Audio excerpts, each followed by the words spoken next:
मरणोत्तर काल का जो सेगमेंट है, यहाँ पर पॉलिटिकल प्रश्न पूछे जाने की परंपरा बेसिकली टीजीटी में नहीं रही है। ध्यान रखिएगा, सिक्कों पर केंद्रित है। क्यों? क्योंकि मौर्योत्तर काल में पहली बार भारतीय इतिहास में सिक्के आते हैं और सिक्कों के साथ साथ प्रश्न केंद्रित हैं गांधार कला शैली, मथुरा कला शैली, इसके अलावा अभिलेखों पर।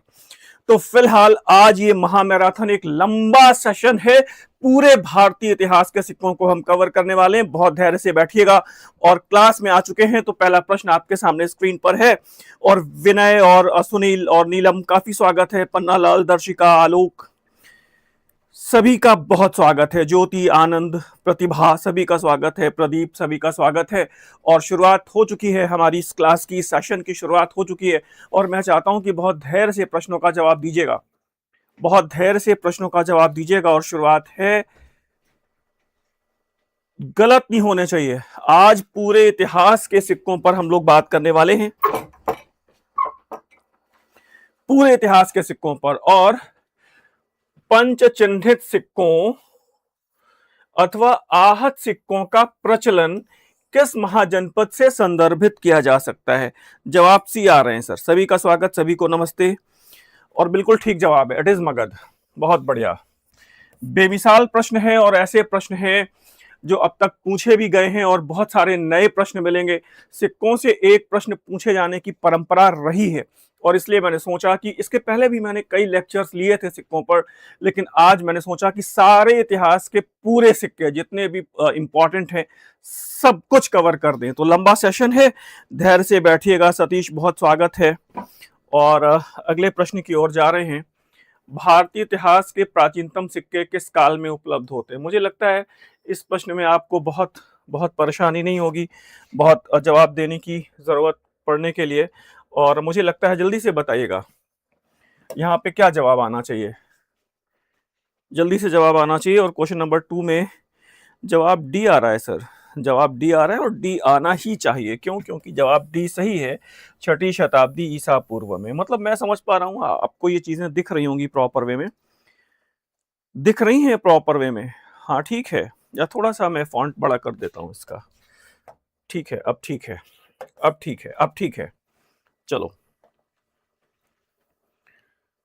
भारतीय इतिहास के प्राचीनतम सिक्के किस नाम से संदर्भित किए जा सकते हैं? किस नाम से, किस नाम से संदर्भित किए जा सकते हैं? कर लेंगे निष्क, शतमान, दीनार, पंचमार्क या फिर कार्षापण, बताइएगा। और क्वेश्चन नंबर 3 और 3 में पंचमार्क, इसी को कहा गया है आहत सिक्के। ठीक है, शुरुआत हो चुकी है क्लास की, काफी छात्र छात्राएं क्लास में आ चुके हैं और थोड़ा सा मैं चाहता हूं कि अब पीजीटी के पेपर को भूल जाइए। मैं चाहता हूं अब पीजीटी के पेपर को भूलकर और आगामी जीआईसी प्रवक्ता और अपना जो टीजीटी स्पेशल है इस पर फोकस करिए। अपना दिमाग कहीं और इधर उधर मत फोकस करिए, ठीक है ना? और बातचीत होती है आगे। आहत सिक्कों की सबसे बड़ी निधि, आहत सिक्कों की सबसे बड़ी निधि कहां से मिलती है? सिक्कों का ढेर, सॉरी, सिक्कों का ढेर, आहत सिक्कों का सबसे बड़ा ढेर कहां से मिला है? जल्दी से बताइएगा। और जवाब आया है ए और जवाब आया है बी। जवाब बी आया है, किसी ने बी जवाब दिया, किसी ने सी जवाब भी दे दिया है सर। डी जवाब भी आ गया है सर। ये आहत सिक्कों की बात हो रही है और ये अमरावती है। तो अब मैं चाहता हूं कि इसको याद कर लीजिए क्योंकि कालीघाट भी इंपॉर्टेंट है, बयाना भी इंपॉर्टेंट है, जोगलथंबी भी इंपॉर्टेंट है, लेकिन अलग अलग काल में इंपॉर्टेंट है और इससे जुड़े हुए प्रश्न आगे आएंगे। तो इसलिए मैं अभी यहां पर इनको डिस्कस नहीं कर रहा हूं, ठीक है? इसलिए अभी मैं इन प्रश्नों को यहां पर डिस्कस नहीं कर रहा हूं। और एक बात फिर याद रखिएगा, आपने अभी अपनी परीक्षा के लिए 2 चीजें बड़ी इंपॉर्टेंट हैं, क्वालिटी ओरिएंटेड स्टडी या फिर क्वांटिटी ओरिएंटेड स्टडी। गुणवत्ता प्रधान आपने अध्ययन किया है या फिर आपने बहुत ढेर सारा अध्ययन किया है? यहां पर इस समय आपके पास अभी 20-25 दिन है और बहुत क्वालिटी ओरिएंटेड, फोकस्ड एकदम रिवीजन पे ध्यान दीजिएगा। बहुत बहुत हड़बड़ी नहीं होनी चाहिए और बिल्कुल ध्यान रखिएगा क्योंकि मैं देख रहा हूं आपका अध्ययन चाहते हैं कि आप सब कुछ पढ़ डालें, लेकिन सब कुछ पढ़ पाना अभी इस समय 20 दिन में अब संभव नहीं है, क्योंकि अगर आपने पिछले 4 वर्षों में नहीं पढ़ा तो अब पढ़ पाना ठीक नहीं है। तो मैंने बेसिक प्रश्न भी रखे हैं और टफ प्रश्न भी रखे हैं। टफ प्रश्नों की शुरुआत अभी आगे होगी। पंचमार्क्ड कॉइन्स की संज्ञा किसने दी है? जल्दी से बताइएगा और मैं समझता हूं कर लेंगे। पंचमार्क्ड कॉइन्स किसने कहा है? और जवाब आया है बी, और अलेक्जेंडर कनिंघम है या जेम्स प्रिंसेप हैं? और ये जेम्स प्रिंसेप हैं। भारतीय इतिहास के प्राचीनतम सिक्कों को पंचमार्क्ड कॉइन्स की संज्ञा किसने दी है? तो मुझे उम्मीद है बिल्कुल ठीक कर रहे हैं, जेम्स प्रिंसेप ने की है। और अब किस विद्वान को भारतीय मुद्रा शास्त्र का जनक कहा गया है? प्रश्न की संख्या बहुत ज्यादा है आज। भारतीय मुद्रा शास्त्र का जनक कहा गया है। क्वेश्चन नंबर 6 और 6 में जवाब डी आ रहे। शुरुआत बहुत अच्छी हुई है, अभी तो शुरुआत बहुत अच्छी हुई है, डी पे चल रहे हैं। इन प्रश्नों पर कभी ना कभी हम लोगों ने चर्चा की है। और भारतीय मुद्रा शास्त्र के जनक हैं father of Indian numismatics James Prinsep. और भारतीय इतिहास के प्राचीनतम आहत सिक्के अधिकांशतः किस धातु के बने हैं? अधिकांशतः किस धातु के बने हैं? और मैं चाहता हूं जवाब आना चाहिए, तत्काल जवाब आना चाहिए। और क्वेश्चन नंबर 7 में बी जवाब आ रहा है, 7 में बी आ रहा है और बिल्कुल ठीक है सर, ये रजत सिक्के हैं, ये रजत सिक्के। हाँ, एक बात और कहना चाह रहा हूं, कल हम लोगों का मौर्य काल आधा रह गया था, मतलब आधा शुरू हुआ था और फिर बीच में मुझे अचानक जाना पड़ा, कुछ जरूरी काम था। तो मौर्य काल के प्रश्न भी अभी पेंडिंग हैं। वो 50% क्वेश्चन जो पेंडिंग है वो हम लोग आगे अभी कवर कर लेंगे, आगे कवर कर लेंगे। मौर्योत्तर काल के भी अभी कुछ खास प्रश्न अभी हम लोग डिस्कस करेंगे, तो उसके साथ मौर्य काल को भी डिस्कस कर लेंगे। अभिलेख वगैरह भी डिस्कस करने हैं, अभी आगे मंदिर वगैरह भी डिस्कस करने हैं। मेरे इस क्लास में अब आप परीक्षा तक लगातार रहिएगा, टॉपिक वाइज है, टॉपिक वाइज चलता रहेगा, ठीक है? तो ध्यान रखिएगा। और आगे रजत है, आगे देखिएगा। यद्यपि कि नगण्य संख्या में ताम्र सिक्के भी, ताम्र आहत सिक्के भी उपलब्ध होते हैं, तांबे के भी सिक्के उपलब्ध होते हैं। फिलहाल मौर्य काल में अब आ चुके हैं। मौर्य काल में मुद्रा प्रणाली से संबंधित 2 अधिकारियों को आप चिन्हित कर सकते हैं। मौर्य काल में मुद्रा प्रणाली से संबंधित 2 अधिकारियों को आप चिन्हित कर सकते हैं। और 8 में ए जवाब आ रहा है सर, नहीं 9 में आ चुके हैं सर, हम लोग क्वेश्चन नंबर 9 में आ चुके हैं। 8 में आपने क्या जवाब दिया है? 8 में, सॉरी ये 9 में पहुंच गए क्या हम लोग? माफी चाहता हूं, मैं कुछ गड़बड़ हुई है क्या? चलो ठीक है, माफी चाहता हूं। ये क्वेश्चन नंबर 8 में पहले जवाब दीजिए, हम लोग 9 में पहुंच गए थे, माफी चाहता हूं मैं, पहले 8 में आइए। भारतीय इतिहास के प्राचीनतम आहत सिक्कों पर अनिवार्य रूप से अथवा सर्वाधिक बार किसका चित्रांकन हुआ है? क्वेश्चन नंबर 8 में सी जवाब आ रहा है सर, सतीश, रिद्धि, मनोज, प्रिंस, सभी का सी जवाब, ठीक है। तो ये सूर्य का चित्रांकन सर्वाधिक बार हुआ है या अनिवार्य रूप से हुआ है, ऐसे कह सकते हैं। सूर्य का बहुत इंपॉर्टेंट है। और आगे देखिएगा, मौर्य काल में मुद्रा प्रणाली से संबंधित 2 अधिकारियों को चिन्हित कर सकते हैं। सामने प्रश्न है आपके, और गलत जवाब तो नहीं आएगा मुझे उम्मीद है। 9th में ए जवाब आया है विनय का, और मैं चाहता हूं और भी लोग जवाब दे दें। सुरेश ने भी जवाब दिया है, सभी ने जवाब दिया है, तो ठीक है सर।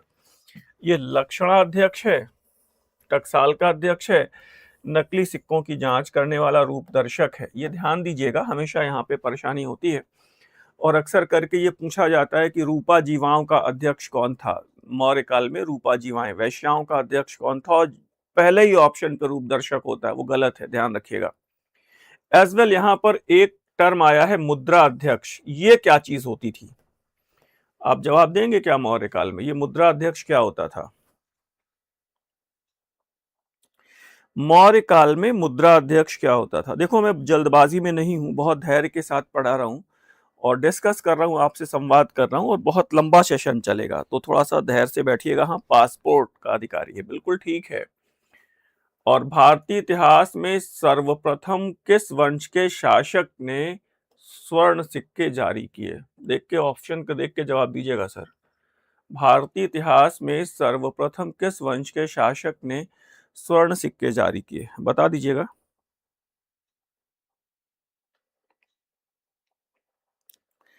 10 में जवाब बी आया है और ए आया है, और ए और बी को लेके थोड़ा सा कंफ्यूजन है, और पहली बार पूछ रहा है सर, पहली बार, तो ये हिंद यवन शासक मेनांडर है। कई लोगों का ये प्रश्न गलत हुआ है, तो भाई जिन्होंने ए जवाब दिया है वो गलत है, और ये मेनांडर है। याद आना चाहिए, पहला शासक विदेशी हिंद यवन शासक जिसने भारत में स्वर्ण सिक्के प्रचलित किए, और बौद्ध धर्म को स्वीकार करता है। बहुत कुछ इंपॉर्टेंट है, देखिएगा ये प्रश्न अगर किसी का गलत हो गया है तो ध्यान रखिएगा, इट इज मेनांडर। और हिंद यवन शासकों के सिक्कों की सर्वप्रमुख विशेषता को चिन्हित करिएगा। सर्वप्रमुख विशेषता, हिंद यवन शासकों के सिक्कों की सर्वप्रमुख विशेषता को चिन्हित करिएगा।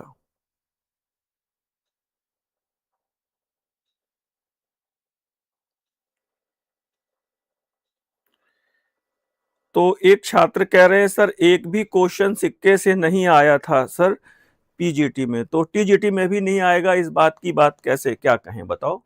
ऐसे तो बहुत सारे टॉपिक हैं, जैसे मेरी बात समझिए, इस समय जो तैयारी हम लोगों को करनी है, जिस भी छात्र ने कहा है, मैं समझ नहीं पा रहा हूं थोड़ा सा, लेकिन जिन्होंने भी कहा है कि सर पीजीटी में एक भी प्रश्न सिक्कों से नहीं आया है, तो टीजीटी में भी एक भी प्रश्न सिक्के से नहीं आएगा, ये बात हम किस आधार पे कह सकते हैं? केवल इस आधार पे कह सकते हैं। तो अगर आपको लग रहा है कि इस टॉपिक को छोड़ा जा सकता है तो छोड़ भी सकते हैं, इसमें कोई परेशानी नहीं है, मेरी बात आप समझिएगा। और अभी जैसे कल भी मैंने ये कहा आपसे कि पीजीटी को अब भूल जाइए, अपने सिलेबस को रखिए, और एक खास बात देखिएगा पीजीटी के सिलेबस की, पीजीटी के पेपर की, एक भी क्वेश्चन आउट ऑफ कोर्स नहीं है, एक भी क्वेश्चन आउट ऑफ कोर्स नहीं, पूरे सिलेबस में से आया है। सारा पेपर आपका पूरे सिलेबस में से आया है। और फिर यही बात है कि यहाँ पे जो हमारा एंशियंट के सिक्के भी हम डिस्कस करेंगे, मेडवल के सिक्के भी डिस्कस करेंगे, चोल काल के सिक्के भी डिस्कस करेंगे, दिल्ली सल्तनत के सिक्के भी डिस्कस करेंगे, राजपूत काल के भी सिक्के डिस्कस करेंगे, विजयनगर के भी सिक्के डिस्कस करेंगे। और अब आप पेपर उठा के देखिएगा पिछले 20-25 वर्षों का, सिक्कों से कितने प्रश्न हैं टीजीटी में। बात समझ में आ रही होगी, आई होगी मेरी बात। तो बहुत सकारात्मकता से पढ़िए, घबराइए नहीं, बस मेरा ये अनुरोध है आपसे कि घबराइए नहीं, ठीक है?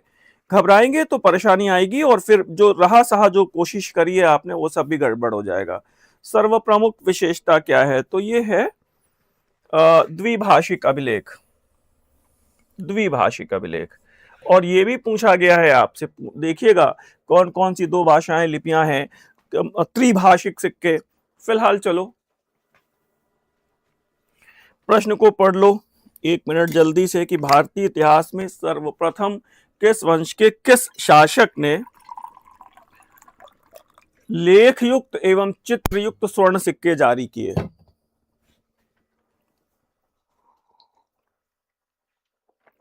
ऑप्शन आपके सामने है, मैं पढ़ूंगा नहीं,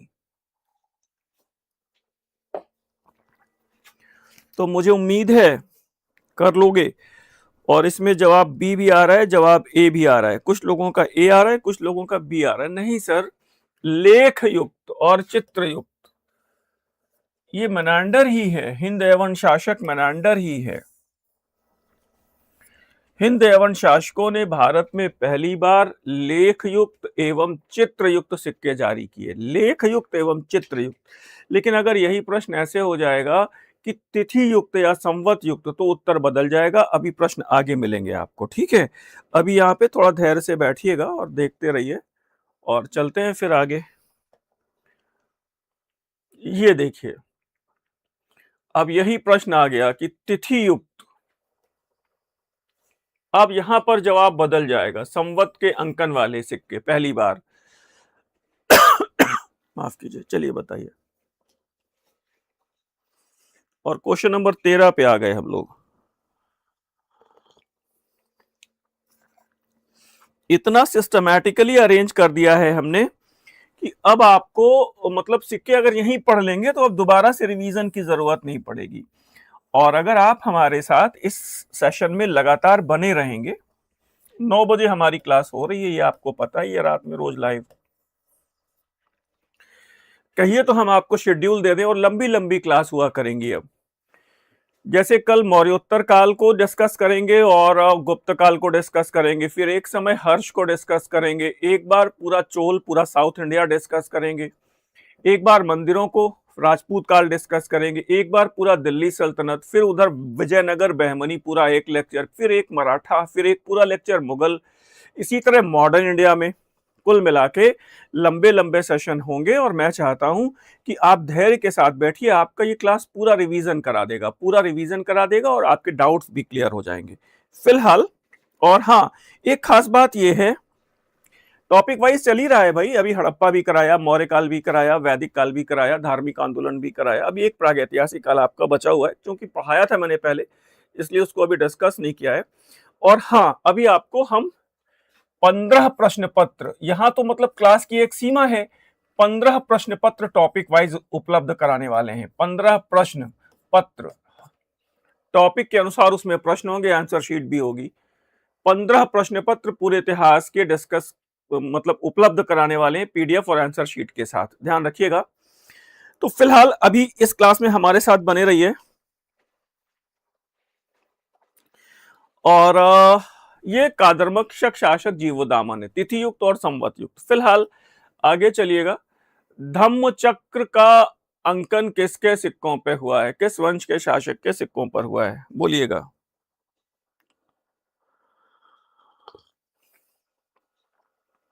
चौदह में बी जवाब आ रहा है, सुरेश ने जवाब दिया है। किसी ने ए जवाब भी दिया है और डी जवाब भी आ रहा है, बी जवाब भी आ रहा है। सर ये तो बड़ा इंपॉर्टेंट और बड़ा कॉमन प्रश्न है, और ये हिंद यवन शासक मेनांडर है, इसके सिक्कों पर धम्म चक्र का चित्रांकन हुआ है। इससे ये पता चलता है कि ये बौद्ध धर्म का अनुयायी था और भारत में ये पहला विदेशी शासक है जिसने बौद्ध धर्म के प्रति अनुरक्ति दिखाई। भारत में पहला विदेशी शासक ये विमा कटफिसस है जिसने शैव धर्म के प्रति अनुरक्ति दिखाई। और भारत में पहला जो यूनानी हेलियोडोरस है उसने भागवत धर्म के प्रति अनुरक्ति दिखाई। तो यहाँ पर ये उत्तर मेनांडर धम्म चक्र का अंकन हुआ है, ध्यान रखिएगा, गलत नहीं होगा। और अब बात है भारतीय इतिहास में कुषाण वंश में सर्वप्रथम स्वर्ण सिक्के किसने जारी किए, कुषाण वंश में। अब देख के बताइए, क्वेश्चन नंबर 15।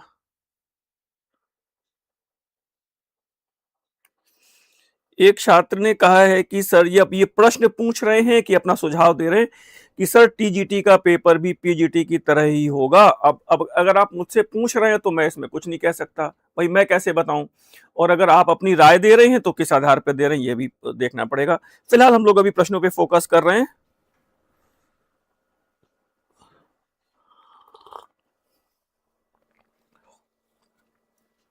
क्वेश्चन नंबर 15 में विमा कटफिसस है, क्लियर हुआ।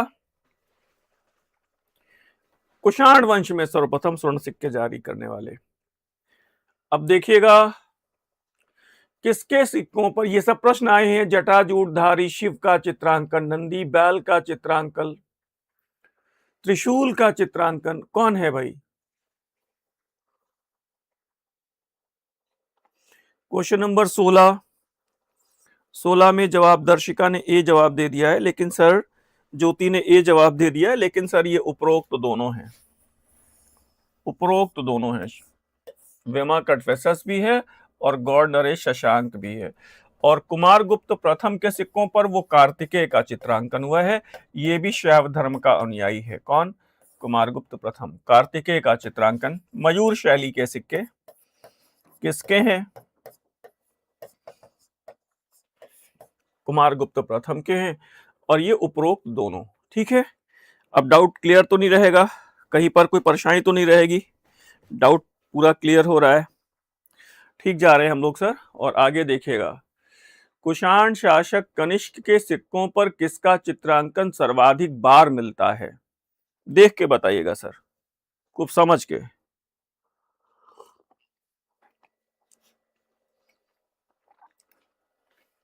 क्वेश्चन नंबर 17 में ए जवाब आया है, 17 में डी जवाब आया है। 17 में ए और डी दो जवाब आ रहे हैं सर, ए और डी।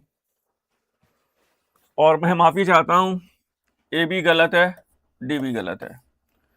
और यूनानी और ईरानी देवताओं का, और जिन्होंने वैदिक देवताओं का चित्रांकन की बात की है वो शासक दूसरा है। जिसके सिक्कों पर भारतीय देवी देवताओं का चित्रांकन सर्वाधिक हुआ है वो शासक कनिष्क नहीं है, वो कोई और है। वो प्रश्न आगे है, अभी जवाब नहीं दे रहा हूं, आगे आप तुरंत पिक कर लेंगे उसको, ठीक है। सब प्रश्न है यहाँ पे, तो ये देखिएगा कनिष्क के सिक्कों पर भैया बुद्ध का चित्रांकन है, इसमें कोई डाउट नहीं। वो कह रहे सर्वाधिक बार किसका चित्रांकन है, सर्वाधिक बार। हाँ बिल्कुल हुविष्क जवाब आ गया आपका, बिल्कुल हुविष्क जवाब आ ही गया। मतलब वैदिक देवताओं का सर्वाधिक चित्रांकन हुविष्क के सिक्कों पर है, ठीक है। आगे चलें, चलो अब ये कठिन प्रश्न है, टीजीटी के लिहाज से बहुत इंपॉर्टेंट हो सकता है, नेट में पूछा गया है। कुषाण शासकों के स्वर्ण सिक्कों का वजन कितना है? कुषाण शासकों के स्वर्ण सिक्कों का वजन कितना है सर?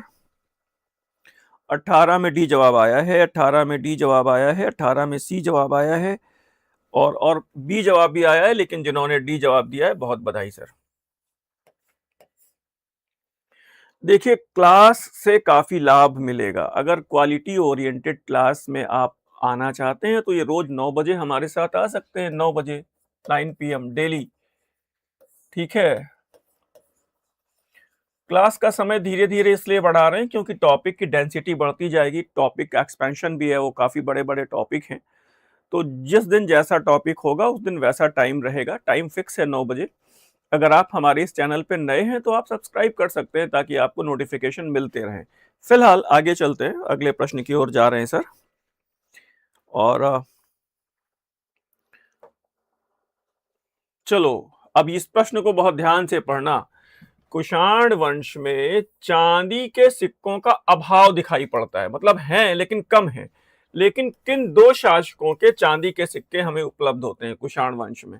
किन दो शासकों ने चांदी के सिक्के प्रवर्तित किए? क्वेश्चन नंबर 19 की बात हो रही है,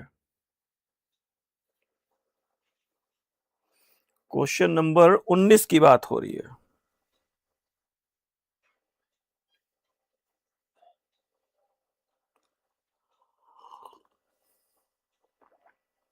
उन्नीस में जवाब ए आया है, 19 में जवाब डी आया है, 19 में जवाब ए आया है और 19 में जवाब डी आया, सी जवाब भी आ गया। तुक्का मत लगाइए सर।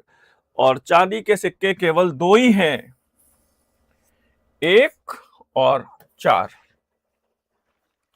तो अब ये भी देख लीजिए, एक अच्छा प्रश्न बन सकता है कि कुषाण वंश में चांदी के सिक्के किसने चलाए? तो सब दो नाम है आपके पास, वेमा कैटफिसेस है और हुविष्क है। बात समझ में आ रही है? गलत तो नहीं हुआ किसी का? कुछ लोगों का शायद गलत हुआ है, कोई बात नहीं सर, गलत होने दीजिए। अब देखो कुषाण वंश में सर्वाधिक स्वर्ण सिक्के, पहली बात तो यह है कि कुषाण वंश में स्वर्ण सिक्के पहली बार किसने चलाए। अब ये कह रहा है कि कुषाण वंश में सर्वाधिक स्वर्ण सिक्के किसने चलाए, तो अब इसमें जवाब तो सामने दिख ही रहा है, तुरंत ही दिख रहा है, कुछ कहने की जरूरत नहीं है सर।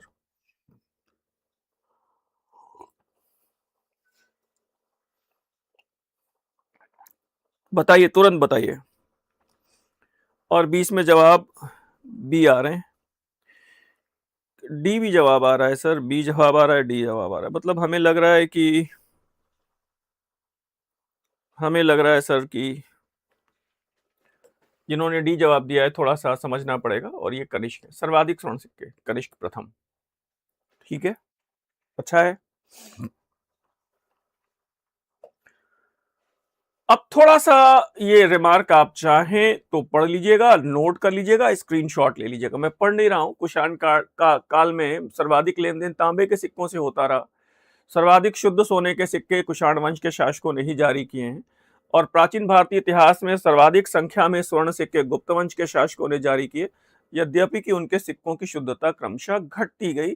फायान भी आगे कहता है कि दैनिक लेन देन में लोग मुद्रा प्रणाली और कौड़ियों का प्रयोग करते हैं। फिलहाल चतुर्भुजी भगवान शिव, चतुर्भुजी भगवान शिव देखिएगा, चतुर्भुजी भगवान शिव बहुत इंपॉर्टेंट है।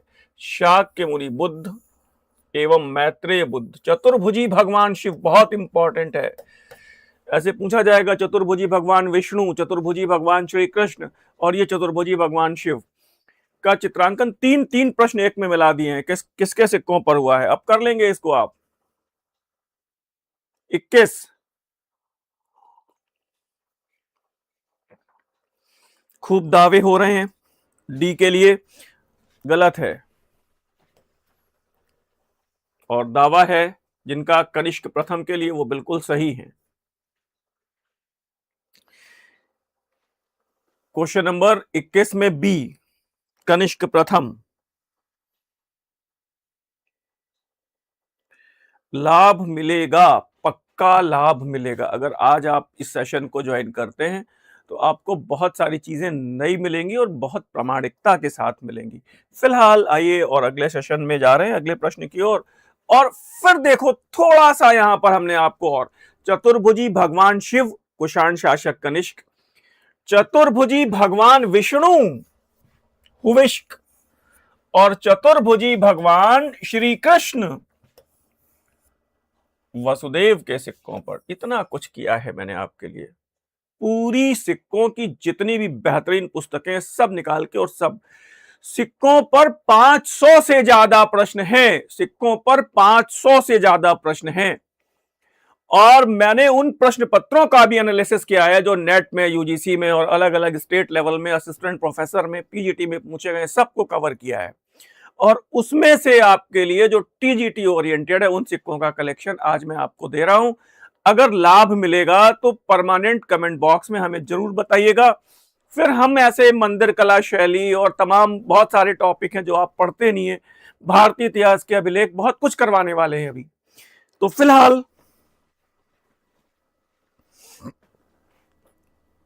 एवं शिवलिंग का चित्रांकन किसके सिक्कों पे है? 22 में जवाब डी आ रहा है, 22 में जवाब डी आ रहा है, 22 में जवाब डी आ रहा है। और इस बार जवाब सही आ रहा है, इस बार जवाब सही आ रहा है। शिवलिंग का चित्रांकन, पाशुपत धर्म का प्रतीक चिन्ह, दंड का, लकुट का चित्रांकन। वेरी इंपॉर्टेंट, याद रखिएगा। खूब पढ़ा है, खूब पढ़ा है, करेंगे हम लोग। भगवती उमा का प्राचीनतम चित्रांकन किसके सिक्कों पर है? मां उमा का चित्रांकन किसके सिक्कों पर हुआ है?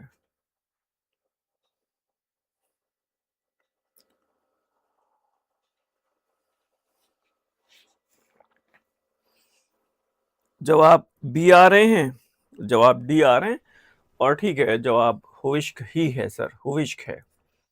और इतने लोग हैं क्लास में, मतलब मूक दर्शक मत बनिए, जवाब दीजिए सब लोग, तो थोड़ा सा उत्साह बनेगा सबका, क्योंकि परीक्षा में तो सबको जवाब देना है। और अब आपने जो प्रश्न बताया था वो बिल्कुल जवाब दे दिया मैंने आपके बिना बताए, क्योंकि पहले ही आपने जवाब दे दिया था, इसके पहले डिस्कशन हुआ था।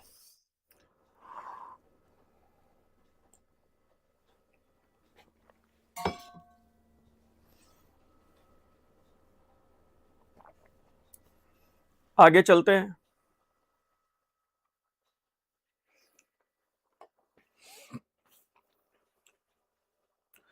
वैष्णव और शैव धर्म का समन्वय, हरि विष्णु हर महादेव, सुदर्शन चक्र और शिवलिंग का चित्रांकन, यानी कि शैव और वैष्णव धर्म का समन्वय किस शासक के सिक्कों पर दिखाई पड़ता है?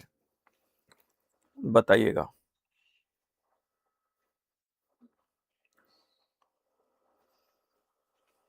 बिल्कुल ठीक है सर, बिल्कुल ठीक है, बिल्कुल ठीक है, बहुत बधाई, बहुत शानदार, बहुत बहुत बढ़िया सर, अच्छा कर रहे हैं। फिर देखो, शंख, पद्म, कमल, चक्र एवं गदाधारी चतुर्भुजी भगवान विष्णु का चित्रांकन किस शासक के सिक्कों पर है? तो अब ये भी कर लेंगे आप। अभी मैंने बताया, वो रिमार्क में बताया, ये हुविष्क हैं। अभी मैंने रिमार्क में सारी चीजें क्लियर कर दी हैं। नोट करिएगा, नोट कर लीजिएगा सर, नोट कर लीजिएगा, नोट कर लीजिएगा, इतना बढ़िया से सब कुछ अगर आपको मिल जाए।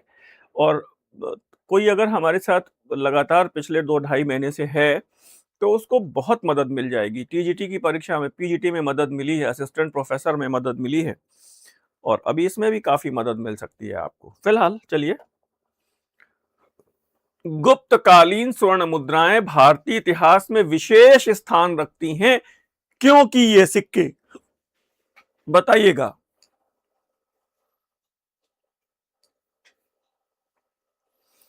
बताइएगा।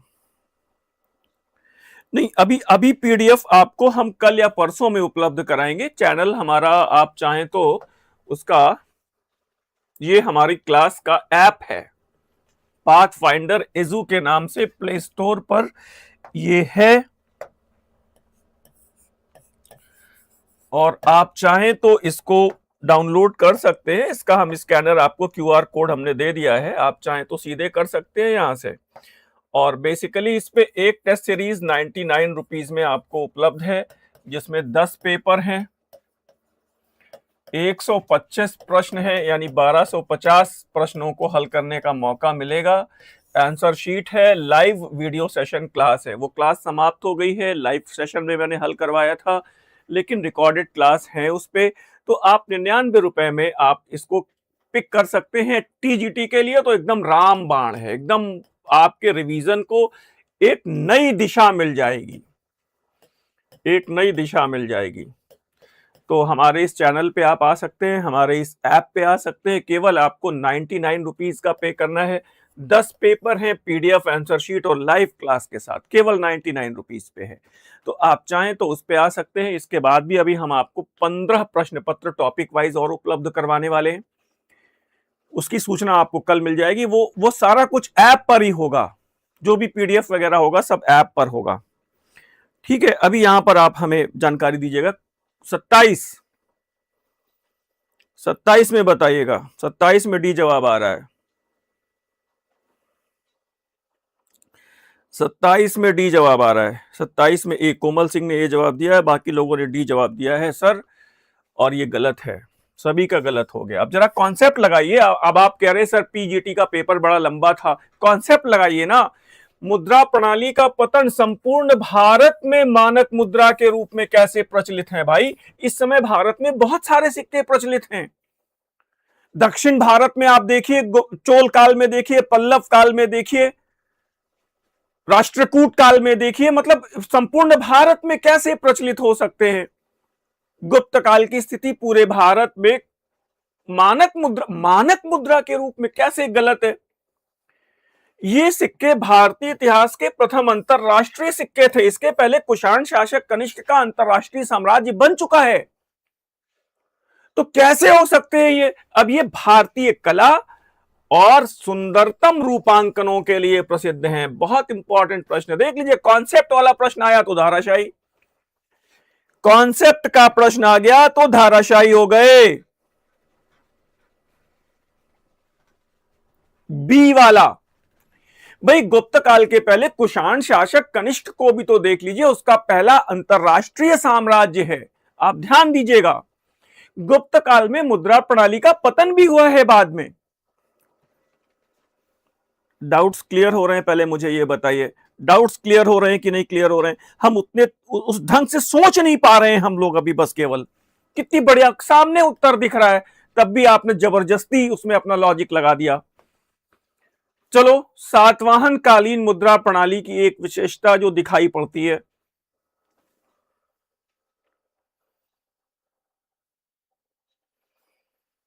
कौन सा आएगा इसमें?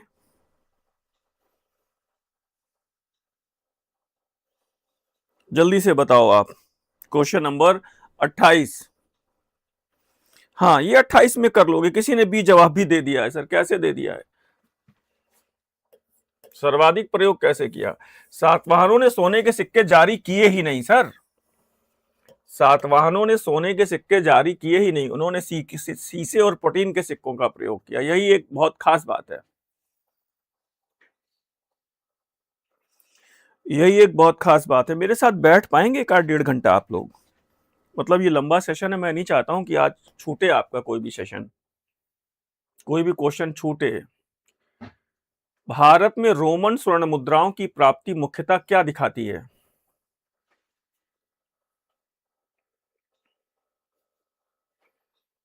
जल्दी से बताइएगा। क्वेश्चन नंबर 29 में क्या जवाब आना चाहिए? सुनील ने जवाब ए दे दिया है सर।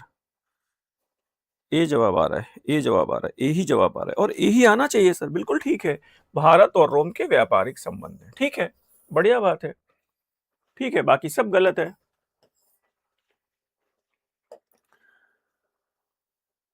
भारतीय मुद्रा शास्त्र न्यूमिस्मेटिक्स के अध्ययन से निम्नलिखित विकल्पों में किस चीज का ज्ञान नहीं होता? Question number 30।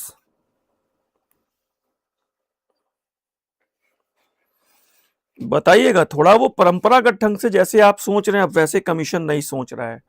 क्वेश्चन नंबर 30 में बताइएगा। क्वेश्चन नंबर 30 में डी जवाब आ रहा है भाई। और डी जवाब कैसे आ रहा है? और डी जवाब इसलिए आ रहा है क्योंकि डी जवाब सही है। जलवायु और मौसम की दशाओं का पता नहीं चलता सिक्कों से, बाकी सब पता चलता है। राजनीतिक इतिहास भी पता चलता है, व्यापारिक संबंध भी पता चलते हैं, धार्मिक प्रवृत्तियां भी पता चलती हैं। ठीक है, लेकिन इसमें जलवायु और मौसम की दशाओं का पता नहीं चलता है। ये बहुत शानदार बात है भाई कि शासक ने भारत में सर्वप्रथम अपने सिक्कों पर अपने यानी शासक की प्रतिमा यानी खुद अपनी प्रतिमा के साथ मां लक्ष्मी का अंकन भी करवाया। क्वेश्चन नंबर 31 देखिए, नया प्रश्न हो सकता है आपके लिए सर। ये नया हो ही सकता है। 31 में ए जवाब आ गया सर।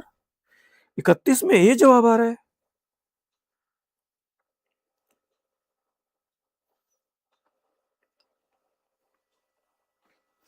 और 31 में ए जवाब आना ही चाहिए सर। बिल्कुल ठीक है, बहुत बधाई। जिन्होंने सही किया है बहुत बढ़िया, जिन्होंने सही किया है बहुत बढ़िया। आपने देखिए, एक खास बात है, जैसे यहां पर सिक्के, मंदिर, प्राचीन भारत में कला स्थापत्य, मंदिर विशेष तौर पे, स्तूप,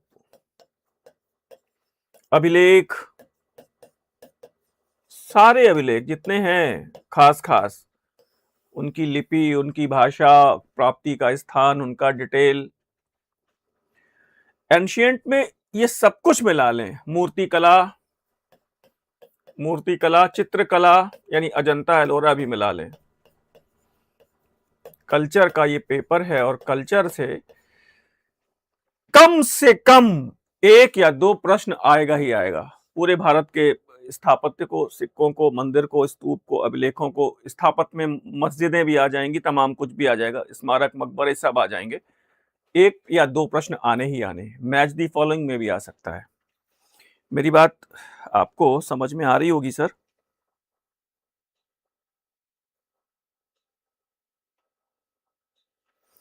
बात समझ पा रहे हैं आप? तो मुझे लग रहा है कि ये जरूर और हम आपको कराएंगे, धीमे धीमे करके सब कराएंगे। टीजीटी के पहले जितना मैक्सिमम जो संभव हो सकता है वो हम सब करवा देंगे धीरे धीरे करके। फिलहाल अभी आज सिक्कों पर ही हम लोग हैं। सिक्कों से संबंधित शब्द दीनार भारतीय इतिहास में सर्वप्रथम किस विदेशी मुद्रा से अनुप्रेरित है? यूनानी ड्रैक्म, रोमन डेनारियस, ईरानी दारिक या फिर चीनी कैश? बताइएगा।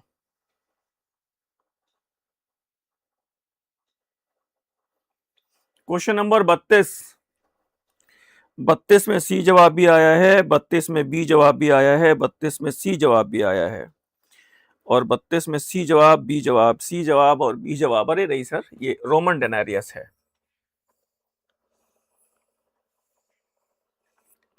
दीनार शब्द किस भाषा से अनुप्रेरित है? वो लैटिन भाषा से अनुप्रेरित है। और लैटिन कहां की भाषा थी? रोम की भाषा थी भाई। देखिए आप, सब कुछ जुड़ा हुआ प्रश्न है और ना आया हो तो बताइएगा। ये सब प्रश्न अगर ना पूछे गए हो तब बताइएगा। ओहो हो, नहपान के सिक्कों पर अंकित अभिलेख मुख्यतः किस लिपि में अंकित हैं? Question number 33। नहपान के सिक्कों पर अंकित अभिलेख मुख्यतः किस लिपि में अंकित हैं? बताइएगा, जल्दी से बताइए भाई। और जल्दी से मत भी बताइए, तो हम लोग धैर्य के साथ बैठे हुए हैं और हमें लग रहा है कुछ लोग तुक्का भी लगा रहे हैं सर। और बिल्कुल ठीक जवाब आ रहे हैं कुछ लोगों ने। गलत दे दिया जवाब, कोई बात नहीं सर। ब्राह्मी और खरोष्ठी द्विभाषिक अभिलेख, ध्यान दीजिएगा, इंपॉर्टेंट है। नैपान का नाम याद रखिएगा, बहुत कुछ आने वाला है अभी। हाँ, एक खास बात ये कह सकते हैं, अगर आप मतलब इसको सूचना के तौर पे एक सामान्य भाव से लीजिए, ये हमारा एंशियंट हिस्ट्री का अमृत संजीवनी है। 3000 प्रश्नों का कलेक्शन है, टॉपिक वाइज है, और कठिन प्रश्नों की व्याख्या और आंसर शीट के साथ है। और जो प्रश्न आप यहाँ देख रहे हैं वो उसके खास खास प्रश्न इसमें भी सम्मिलित हैं। मेडवल इंडिया का ये अमृत गंगा है, 2500 प्रश्न है। मॉडर्न इंडिया का अमृत मंजरी है, 2000 प्रश्न है। और टॉपिक वाइज ये पेपर का कलेक्शन है और कठिन प्रश्नों की व्याख्या है, आंसर शीट है। टीजीटी के लिए और जेआईसी प्रवक्ता के लिए बहुत रामबाण हो सकता है। आप चाहें तो अभी समय है, आप मंगा सकते हैं रिवीजन के लिए, 1 हफ्ते में पूरा हो जाएगा। ये एक अमृतवाणी है, जिन्हें जीआईसी प्रवक्ता और जीडीसी विशेष तौर पे देना है वो अमृतवाणी ले सकते हैं। एनसीईआरटी पर आधारित है, रेफरेंस बुक्स पे आधारित है, और सबसे बड़ी बात यह है कि कठिन प्रश्नों की व्याख्या दी हुई है उन प्रश्नों पर जिन पर आपकी नजर सामान्य तौर पे नहीं होती है। आप चाहें तो मंगा सकते हैं, स्क्रीन पे नंबर दिए हुए हैं, आप इस पे व्हाट्सएप के माध्यम से संपर्क कर सकते हैं और मंगा सकते हैं। ठीक है, और अब आइए टाइपोलॉजिकल स्टडी। भारतीय मुद्रा शास्त्र में मुख्यतः किससे संबंधित है?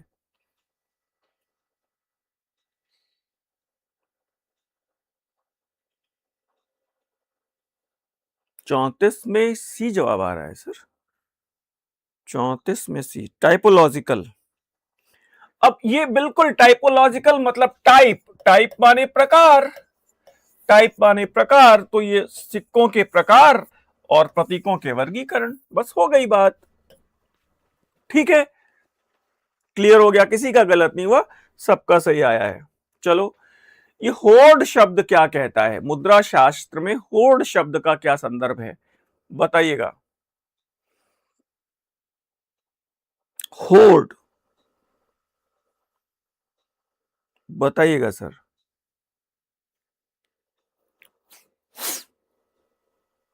होर्ड शब्द से क्या तात्पर्य है?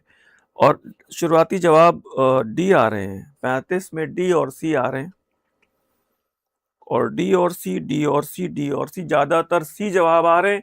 और जिन्होंने सी जवाब दिया है सर वो बिल्कुल गलत है। और एक साथ प्राप्त सिक्कों का ढेर, ढेर एक साथ, जैसे वो कहते हैं ना कि वो सिक्कों की निधि, ऐसे निधि, ढेर, होर्ड्स, याद रखिएगा। तो जिनका डी जवाब है वो सही जवाब आया है। मतलब देखिए यहाँ पे जैसे जैसे थोड़ा सा कॉन्सेप्ट वाले प्रश्न आने लगे वैसे वैसे थोड़ा सा गड़बड़ी आने लगी है ना, गड़बड़ी आने लगी। बाकी देखिएगा जब फैक्ट्स वाले प्रश्न आएंगे तो कर लेंगे। चलिए, अच्छा ये प्रश्न तो बड़ा कॉमन है, नेट से मैंने सीधे सीधे लिया है कि किस इतिहासकार का नाम भारतीय मुद्रा शास्त्र के वैज्ञानिक अध्ययन से, मुद्रा शास्त्र का वैज्ञानिक अध्ययन कौन से विद्वान संदर्भित हैं, बताइएगा। इसमें बड़ा बढ़िया है, और देखिएगा कर लेंगे। 36 में आ गए, और अभी तो 36 में आए हैं और 45-50 मिनट हुए हैं, और अभी आप हमारे साथ कम से कम 1.5 घंटा और बैठिएगा सर, तभी ये टॉपिक पूरा हो पाएगा। और जवाब क्या आ रहा है? बी आ रहा है सर।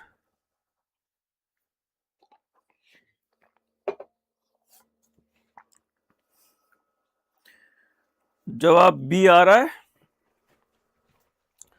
और वो डीडी कौशाम्बी हैं सर, वो डीडी कौशाम्बी हैं। वैज्ञानिक अध्ययन की बात हो रही है। सिक्कों का अध्ययन थॉमसन ने भी किया है, नेल्सन राइट ने भी किया है, रोमिला थॉपर ने भी किया है। वैज्ञानिक जो सबसे पहले शुरुआत करते हैं वो वही हैं, डीडी कौशाम्बी साहब।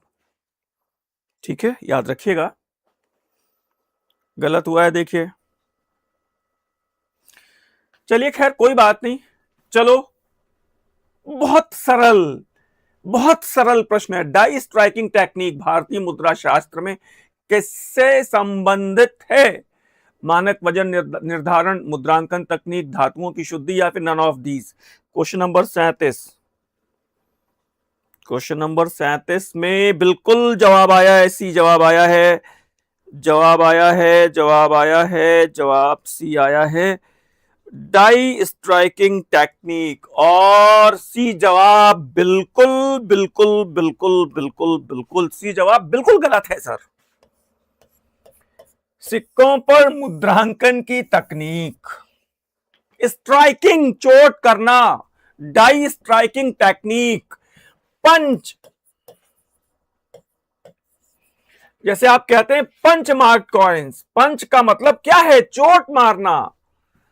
पंच जैसे बॉक्सिंग में होता है पंच यूज करना, पंच माने ठप्पा लगाना, चोट पहुंचाना। Die striking technique, it is relating to punch mark coins.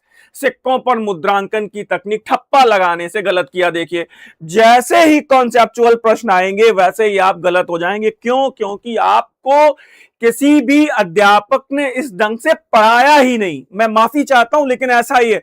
आपने केवल तथ्यों को रटना चाहा, रटना, और तथ्य कब तक रट रट के आप याद करेंगे? कुछ चीजें ऐसा भी तो देखो, कॉमन सेंस भी लगाओ। डाई स्ट्राइकिंग, चोट पहुंचाना, मुद्रांकन की तकनीक है सर। बहुत स्वागत है नीरज, और काफी देर करके आए हैं क्लास में, बहुत कुछ निकल गया। सेशन चलना चाहिए आगे, बोलिए।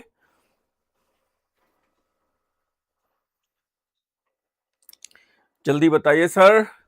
चलो फिर, गुप्त काल में प्रायः डिबेसमेंट ऑफ करेंसी शब्द क्या संदर्भित करता है? बड़ा सरल प्रश्न है, बड़ा सरल प्रश्न है। और ये सब प्रश्न, और बैठिएगा मेरे साथ भाई, देखिए बार बार एक ही बात कह रहे हैं। वो कह रहे हैं कि 38 में क्या जवाब? बी जवाब आ रहे हैं, बी जवाब आ रहे हैं, बी जवाब आ रहे हैं, और बी जवाब आ रहे हैं। और बिल्कुल सर, बिल्कुल बिल्कुल सही जवाब आ रहे हैं। सिक्कों में मूल्यवान धातु की मात्रा को घटाना, डीबेसमेंट। आपको पता है गुप्त काल में सिक्कों में मिलावट की मात्रा बढ़ती गई, स्वर्ण सिक्कों में मिलावट की मात्रा बढ़ती गई, और खोट भरे सिक्के बढ़ते गए, वजन बढ़ता गया, मिलावट बढ़ती गई, डीबेसमेंट, डिग्रेडेशन। आप समझ पा रहे हैं? यहां पे आपने सही कर लिया, यहां पे आपने सही कर लिया, यहां पे आपने सही कर लिया। बहुत बधाई, बहुत बधाई, बहुत बधाई, बहुत बधाई। चलो चलो, अच्छा अब इसको देखो जरा, बता के एकदम गलत मत करना। बुल एंड हॉर्समैन प्रकार के सिक्के, मौर्य, गुप्त, सल्तनत या फिर मुगल? जल्दी बताओ। इतना शानदार है ना सब कुछ, मैं कह रहा हूं आपके लिए टीजीटी के लेवल से इतना बढ़िया कलेक्शन है, अभी कहां मिलेगा इतनी जल्दी से सारे सिक्के सिक्के एक साथ। 39 में ए आ रहे हैं, 39 में ए जवाब आ रहा है, और कुछ लोगों ने बी जवाब भी दे दिया सर। अरे सी जवाब भी आ गए।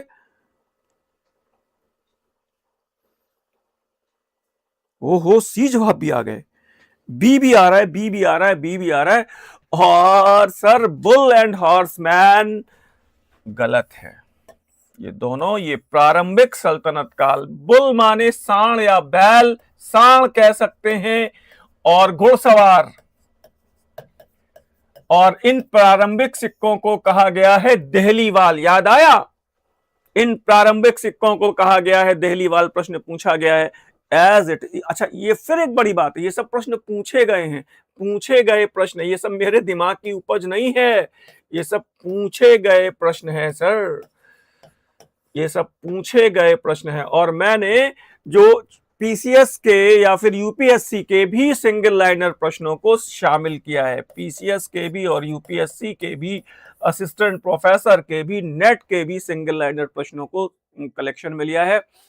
और केवल सिक्कों पे ही 500 से ज्यादा प्रश्न है आज, लेकिन जितने आपके टीजीटी के लिहाज से इंपॉर्टेंट है वो हम लोग डिस्कस करेंगे। ठीक है ना? याद आ रहा है? ठीक चल रहा है? ठीक है ना? ठीक चल रहा है। अभी चलो आगे क्वेश्चन नंबर 40 पे आओ। पंच मार्क कॉइन्स के संदर्भ में, अरे वाह क्या बात है,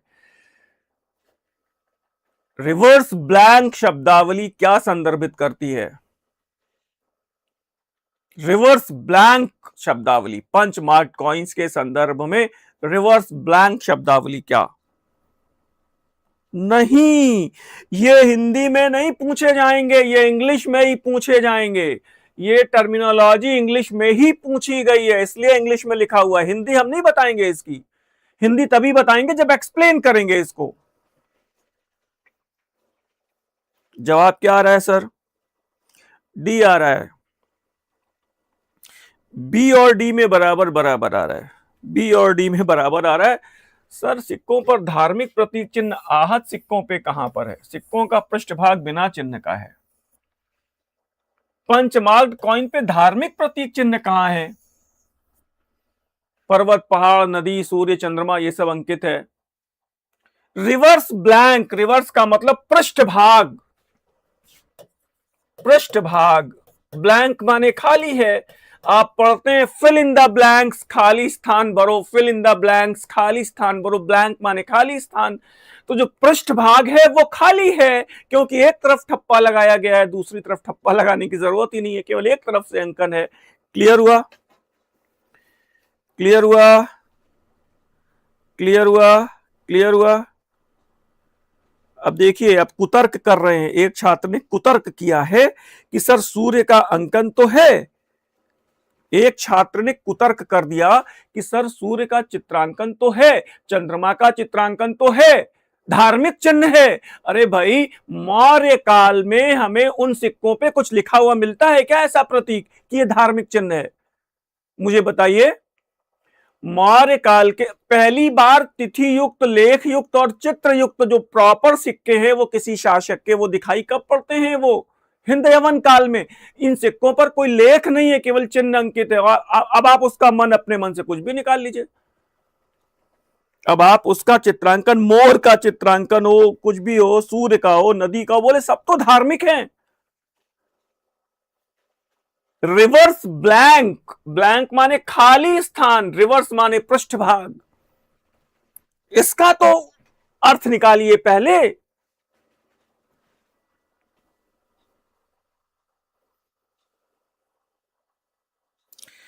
कोई छात्र कह रहे हैं सर हम उत्तराखंड पीजीटी की तैयारी कर रहे हैं, ये प्रश्न काम आएंगे क्या? बिल्कुल, पूरे भारत में बिहार, राजस्थान, उत्तराखंड, हिमाचल सब जगह काम आएंगे। क्यों? क्योंकि सिलेबस सेम है ना।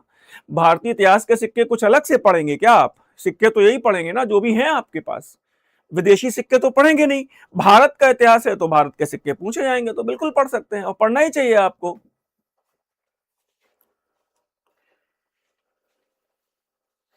तो कुल मिला के मेरी बात जैसे बहुत सकारात्मक, फिर से मैं एक बात कह रहा हूं, मेरी बात को बहुत सकारात्मक ढंग से समझने की कोशिश करिएगा। जैसे परीक्षा भवन में अगर आपने अपने दिमाग को कुतर्क में लगा दिया और कुछ गलत रेफरेंस में चले गए तो फिर वो एक दो प्रश्न गलत हो जाएंगे। वो कह रहा है कि रिवर्स ब्लैंक शब्दावली, क्या रिवर्स ब्लैंक खाली स्थान, पृष्ठभाग खाली है, इसका अर्थ यही है। इसका अर्थ कहीं भी नहीं है कि धार्मिक प्रतीक चिन्ह अंकित है। मेरी बात समझ आ रही है सबको? एक बार रिप्लाई करिए कि क्लास को आप प्रॉपर वे में, बहुत पॉजिटिव वे में समझ रहे हैं, तब तो फिर हम लोग आगे बढ़ें सर। अभी अभी मतलब ये 1-1.5 घंटे का सेशन और बचेगा, तभी चल पाएगा आगे। बताइए, है ना?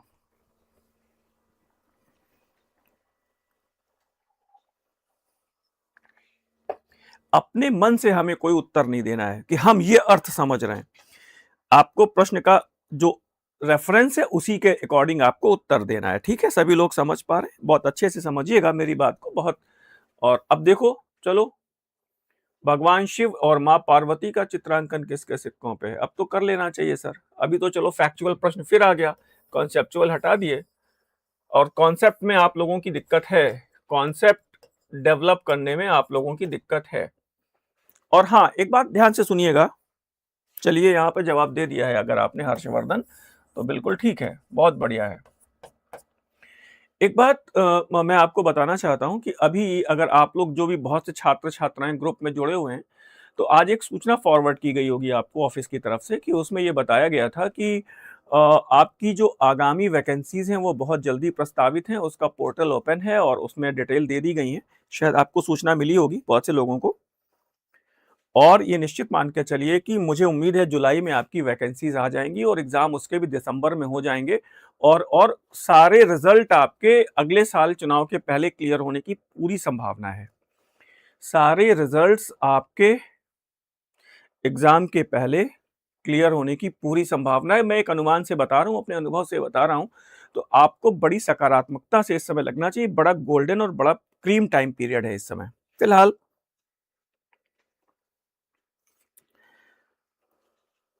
आप जोड़ सकते हैं मेरे साथ, स्क्रीन पे नंबर दिया हुआ है उस पे भी जोड़ सकते हैं।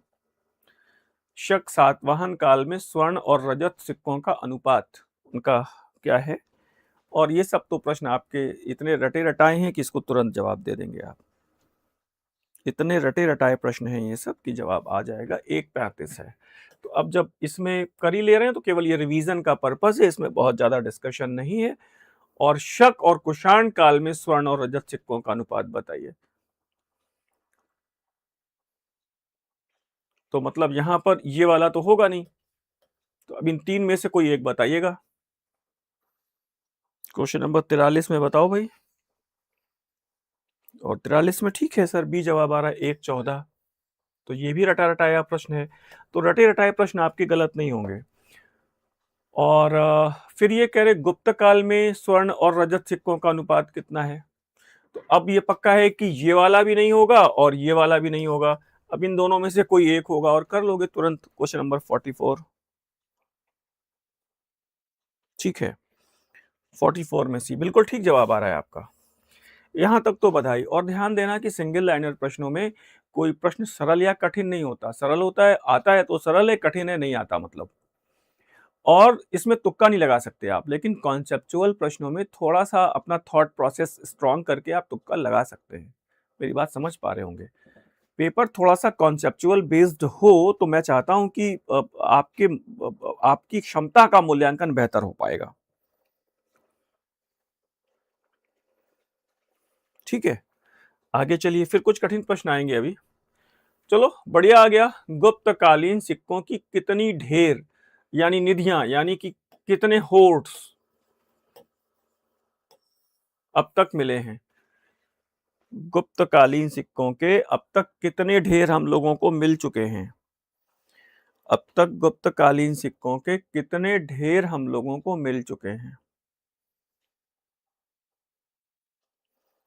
और क्वेश्चन नंबर 45 में जवाब बी आया है 14। सी जवाब भी आ गया है। बी और सी में कंफ्यूजन है सर, और ये कोई बात नहीं, ये 16 है। ये 16 है। 16 ढेर अब तक मिले हैं हमको अलग अलग जगहों से। अब अगला प्रश्न देखिए, एकदम जुड़ा हुआ है, लाइन से लेके चल रहे हैं। तो जो गुप्तकालीन सिक्कों का जो पहला ढेर है वो कहां से मिला है। आप देखिए हम लोग क्रम से चल रहे हैं। गुप्त काल आएगा, फिर चोल काल आएगा, फिर राजपूत काल आएगा, फिर दिल्ली सल्तनत आएगा, विजयनगर आएगा, मुगल आएगा, इस तरह से चल रहे हैं हम लोग। तो अब इसको कर लोगे तुरंत हमें लग रहा है। और पहली जो निधि है वो कालीघाट है। कालीघाट निधि है। और आपको पता है जोगलथंबी से आपको किसके सिक्के मिले हैं, ये आपको पता ही होगा। और फिर सर्वाधिक बड़ी निधि गुप्तकालीन सिक्कों की कहां से मिली है। तो पहली वाली तो कालीघाट है, ये तो क्रॉस हो गया। तो सबसे बड़ी जो ढेर है सिक्कों का वो कहां से मिला है, वो बयाना से मिला है। ठीक है, जवाब ठीक आया है। फिर चलो, अब आपको ये प्रश्न परेशान करेगा। बयाना से सिक्कों का ढेर मिला है, सर्वाधिक सिक्के किस गुप्त शासक के हैं, अब ये बताओ। चलो, इस निधि में सर्वाधिक सिक्के किस गुप्त शासक के हैं। 48 में जवाब सी आ रहा है, 48 में जवाब डी आ रहा है, 48 में जवाब बी आ रहा है। और नहीं, मैं सर्वाधिक पूछ रहा हूं और आप जवाब दे रहे हैं। सर्वाधिक ये चंद्रगुप्त द्वितीय है, विक्रमादित्य है सर। ये सर्वाधिक सिक्के बयाना निधि में सर्वाधिक सिक्के किसके हैं। ठीक है, ठीक है ना। तो चलिए फिर आगे भी बता दीजिए सर, बयाना में सबसे कम सिक्के किसके हैं। बयाना ढेर में सबसे कम सिक्के किसके हैं।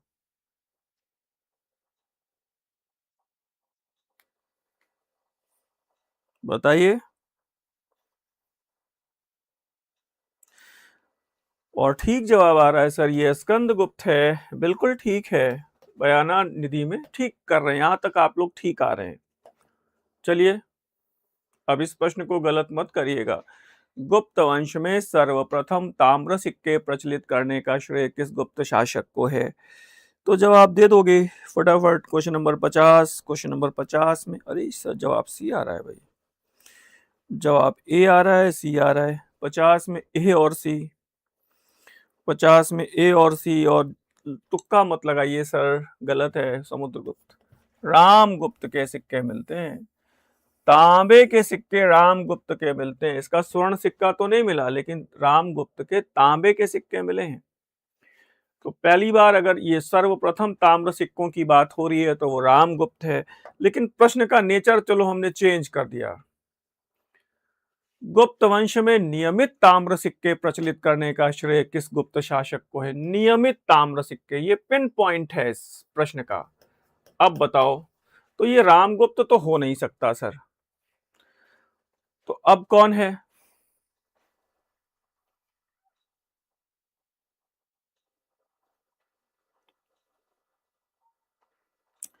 तो 51 में नियमित ताम्र सिक्के, अब ए कैसे हो सकता है भाई? ए कैसे हो सकता है भाई? ए कैसे हो सकता है? ए कैसे हो सकता है? जब पहली बार रामगुप्त का तांबे का सिक्का मिला तो समुद्रगुप्त तो अपने आप ही कट जाएंगे, वो नियमित ताम्र सिक्के चंद्रगुप्त द्वितीय हैं।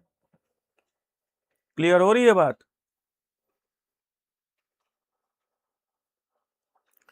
तांबे के सिक्के की बात हो रही है, नियमित तांबे के सिक्कों की बात हो रही है, ठीक है ना?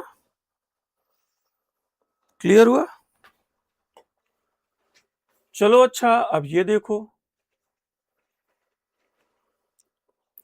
देखो पहले ये बताओ, भूख तो नहीं लग रही है तुम लोगों को? अभी हम लोग एक आध डेढ़ घंटा चल सकते हैं, बोलो। मतलब जब रहोगे क्लास में तब तो हम चलेंगे आगे, और अगर केवल व्यर्थ मैं पढ़ाता रहूं और फिर आप विड्रॉ करें तो बेटर है कि फिर विड्रॉ ही करें। तो अभी चलने दें क्लास को,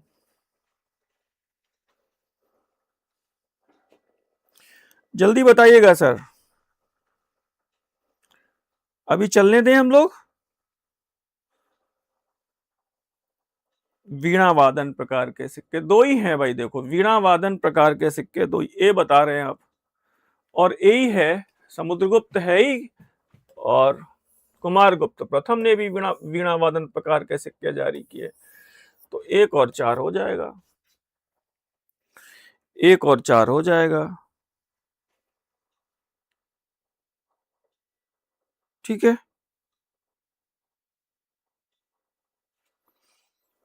तो आगे चलें सर हम लोग। गुप्त वंश में गजारोही प्रकार की नवीन मुद्रा किस शासक ने प्रचलित की? जल्दी से बताइएगा। गजारोही मतलब हाथी पर बैठी हुई मुद्राएं,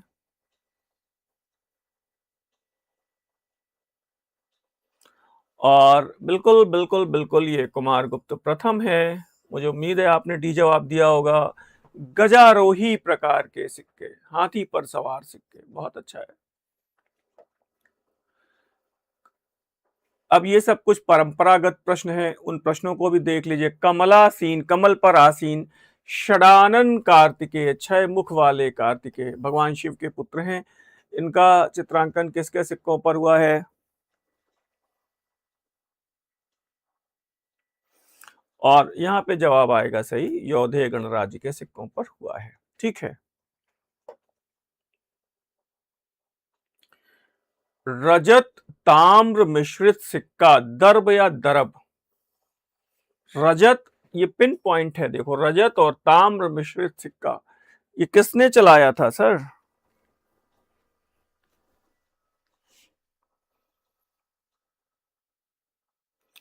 पचपन में बताओ भाई, 55 में सी जवाब आया है, बी जवाब आया है। 55 में बी जवाब आ रहा है सर, ए जवाब भी आ गया। नहीं सर, पढ़ना पड़ेगा सर, अब पढ़ना पड़ेगा, अब पढ़ना पड़ेगा।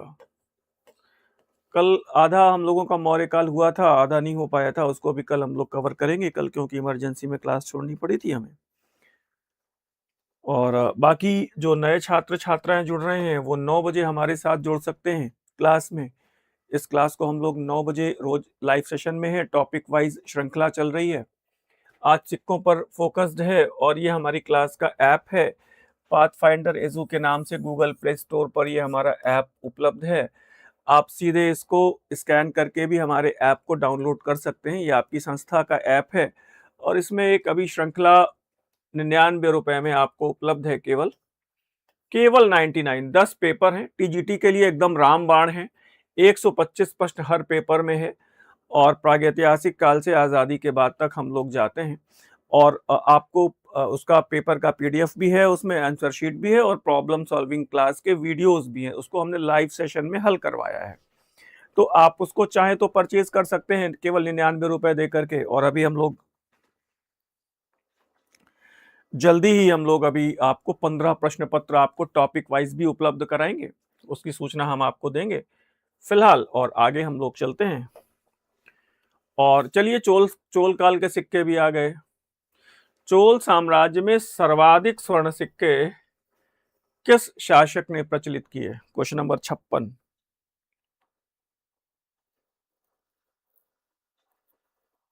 56 में सी जवाब आया है, 56 में ए जवाब आया है। सर्वाधिक स्वर्ण सिक्कों की बात हो रही है सर, और ये राजराज प्रथम है। देखना होगा भाई, देखो अब हड़बड़ी में गलत करोगे तो फिर बाद में ये होगा कि सर एक प्रश्न से रह गया हमारा। ईश्वर न करे किसी का हो जाए, मतलब रुक जाए किसी वजह से। और पांड्यों का राजकीय चिन्ह मछली, चेरों का धनुष और चोलों का राजकीय चिन्ह सिंह चित्रांकित है। किसी के सिक्कों पर है ये, वो शासक कौन है? क्वेश्चन नंबर 57 बताइएगा सर। 57 वो शासक कौन है? 57 में सी बता रहे हैं सर, राजराज प्रथम। ए जवाब आ रहा है परांतक प्रथम और सी जवाब आ रहा है सर।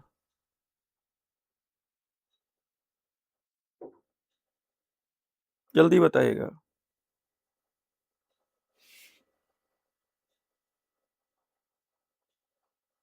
जल्दी से जवाब दीजिएगा सर। सी और डी जवाब, डी जवाब केवल आई थिंक भाई ये सीधा सीधा प्रश्न है और ये राजेंद्र प्रथम है। ध्यान दीजिएगा, पांड्यों का राजकीय चिन्ह मछली, धनुष, चेरों का और सिंह।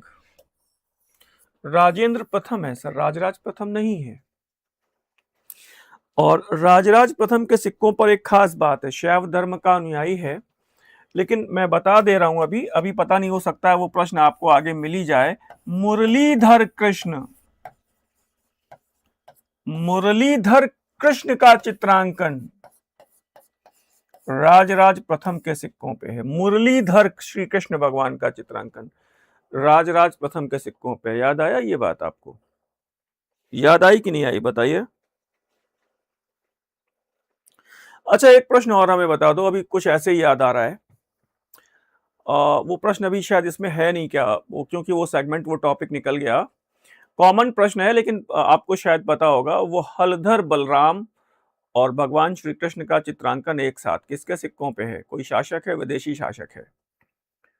हलधर बलराम, वो कॉमन प्रश्न है इसलिए इसमें नहीं रखा मैंने। हलधर बलराम और भगवान श्री कृष्ण कहाँ पे हैं बताए? उनका नाम हल्का सा भी हिंट करेंगे तो मैं आपको आगे बढ़ा दूंगा। हाँ गया तो प्लीज, नाम आ गया, बिल्कुल सही। सही है, सही है, सही है, सही है, सही है, वेरी नाइस, बहुत बढ़िया, इट्स ग्रेट। आगे चलिए, अब चलो, अब तो बता दोगे देलीवाल क्या है। अभी जो मैंने आपसे डिस्कस किया था, बुल एंड हॉर्समैन, घुड़सवार और बैल या सांड, पूर्व मध्यकाल में प्रचलित सिक्के। ठीक है, ठीक है, चलो आगे चलते हैं। अब ये बड़ा सा कॉमन प्रश्न है, संस्कृत में कलमा अंकित करवाने वाला मुस्लिम शासक। मैंने शामिल कर दिया, मैंने कहा शायद चलो एक बार रिवीजन कर रहे हैं। दिल्ली सल्तनत की शुरुआत हो रही है, विजयनगर में भी जाएंगे, मुगल काल में भी जाएंगे, मॉडर्न इंडिया में भी जाएंगे, मतलब लंबा चलेंगे हम लोग, अभी लंबा ही चलना है सर।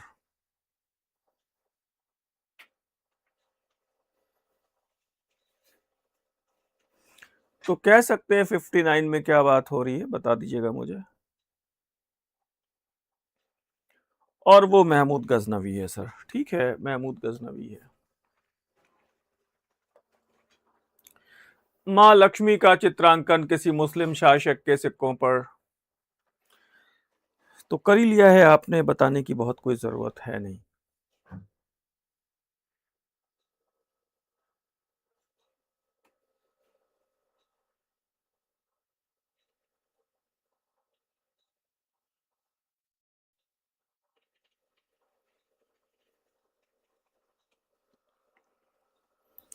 बोलिए भाई, 60 में ठीक है जवाब?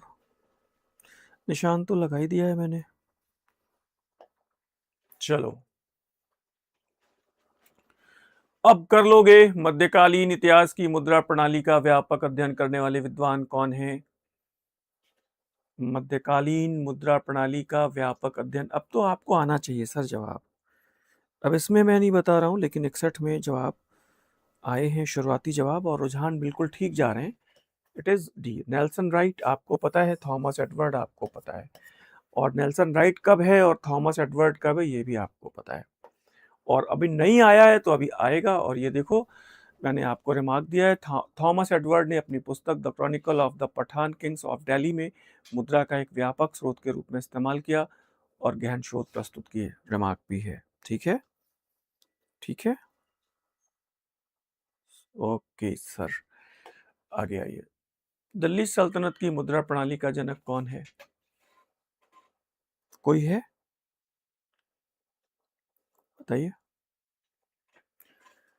दिल्ली सल्तनत की मुद्रा प्रणाली का जनक कौन है? क्वेश्चन नंबर 62 में डी आना चाहिए।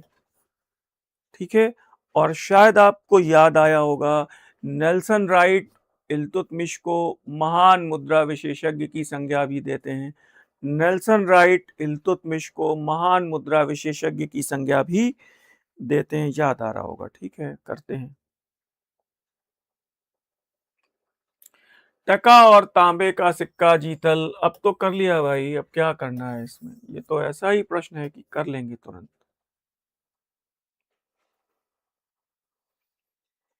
ठीक है, कर लिया, कर लिया। ठीक है, चलो ठीक है, फिर अगले प्रश्न पे आ जाओ। अब बताओ, 1 टका कितने जीतल के बराबर है? 1 taka is equal to how many जीतल्स?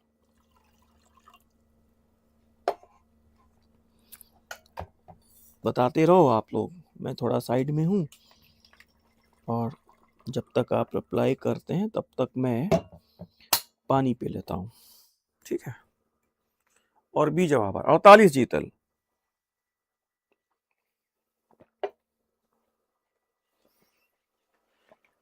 बिल्कुल ठीक है। चलो, अभी तो टका और जीतल 2 सिक्के हैं ही, ये तो आपको पता चल गया। बर्नी कह रहे हैं कुछ और भी सिक्के हैं, 2 अन्य सिक्कों की बात करते हैं बर्नी, वो कौन कौन से हैं बताइएगा। बर्नी ने इन 2 सिक्कों के अलावा 2 अन्य सिक्कों का उल्लेख भी किया है। सर प्लीज आप बताइए। क्वेश्चन नंबर 65, और 65 में जवाब, शुरुआती जवाब तो सी आए हैं और डी भी आ रहा है सर। सी ज्यादा जवाब आ रहे हैं, सी ज्यादा आ रहे हैं, और सी आना चाहिए। दंग और दिरहम, दंग और दिरहम, थोड़ा सा ये देखिएगा, बहुत अहम बात है। बर्नी की बात आ रही है, जियाउद्दीन बर्नी साहब की बात आ रही है, ध्यान रखिएगा, ये पिन पॉइंट है। सिक्के और भी बहुत हैं दिल्ली सल्तनत में, ये केवल 4 सिक्के ही नहीं है, दिल्ली सल्तनत में बहुत सारे सिक्के हैं, लेकिन अभी अभी बर्नी की बात हो रही है सर। तो जब बर्नी की बात हो रही है, दंग और दिरहम है, और थोड़ा सा यहां पर इसको नोट कर लीजिएगा। बर्नी ने बताया है कि 1 टका बराबर 48 जीतल, ये ठीक है। फिर 1 टका बराबर 192 दंग, ये भी है। फिर 1 टका बराबर 490 दिरहम, और ये भी जानिएगा 1 जीतल बराबर 4 दंग। 1 जीतल बराबर 4 दंग, ये सब याद रखिएगा, बहुत सॉलिड प्रश्न है, नोट कर लीजिए, है ना। तो इसका मतलब ये भी हो गया कि बर्नी के अनुसार दिल्ली सल्तनत का सबसे छोटा सिक्का कौन सा था, और वो था दिरहम। ठीक है, ठीक है, चलिए फिर आगे आ जाइए।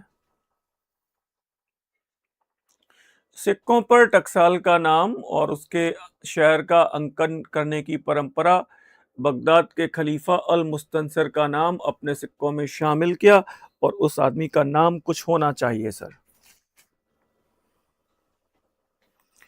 और आपको पता है वो इल्तुतमिश ही है, क्योंकि वो जो वहां का शासक है, खलीफा है अल मुस्तनसिर, उससे वो अपने सुल्तान पद की वैधानिकता का प्रमाण पत्र भी प्राप्त करता है ना, ये बात आपको पता है। और पहला वो दिल्ली सल्तनत का वैधानिक शासक है जिसने सुल्तान की उपाधि ली, और यही कारण है कि दिल्ली के शासक सुल्तान की उपाधि धारण करते थे, इसीलिए उनका साम्राज्य कहलाता है सुल्तनत। क्या कहलाता है? सुल्तनत। और अभी हम लोग पढ़ते हैं सल्तनत, कोई बात नहीं, लेकिन द राइट वर्ड इज सुल्तनत। सुल्तनत, सुल्तान से बना है सुल्तनत, खलीफा से बना है खिलाफत। ठीक है, ठीक है ना। चलो अगले प्रश्न की ओर आ जाओ। अच्छा, दिल्ली सल्तनत के किसी शासक ने अपने सिक्कों पर पहले 4 खलीफाओं के नाम अंकित करवाए? पहले 4 खलीफाओं के नाम अंकित करवाए। दिल्ली सल्तनत को हटा दें अगर, थोड़ा सा कंफ्यूजन हो जाएगा नहीं तो इस प्रश्न में। ये प्रश्न थोड़ा सा परेशान कर रहा है। अब ठीक है, किस शासक ने अपने सिक्कों पर प्रारंभिक 4 खलीफाओं के नाम अंकित करवाए? अब जवाब आ जाएगा सर, 67 का ए बिल्कुल ठीक है ना, क्योंकि शेरशाह सूरी दिल्ली सल्तनत का शासक नहीं है ना, बिल्कुल ठीक है। अब इसी में ये पिन पॉइंट फंस रहा था, जब दिल्ली सल्तनत हट गया तो बाकी सब नाम हट ही जाएंगे।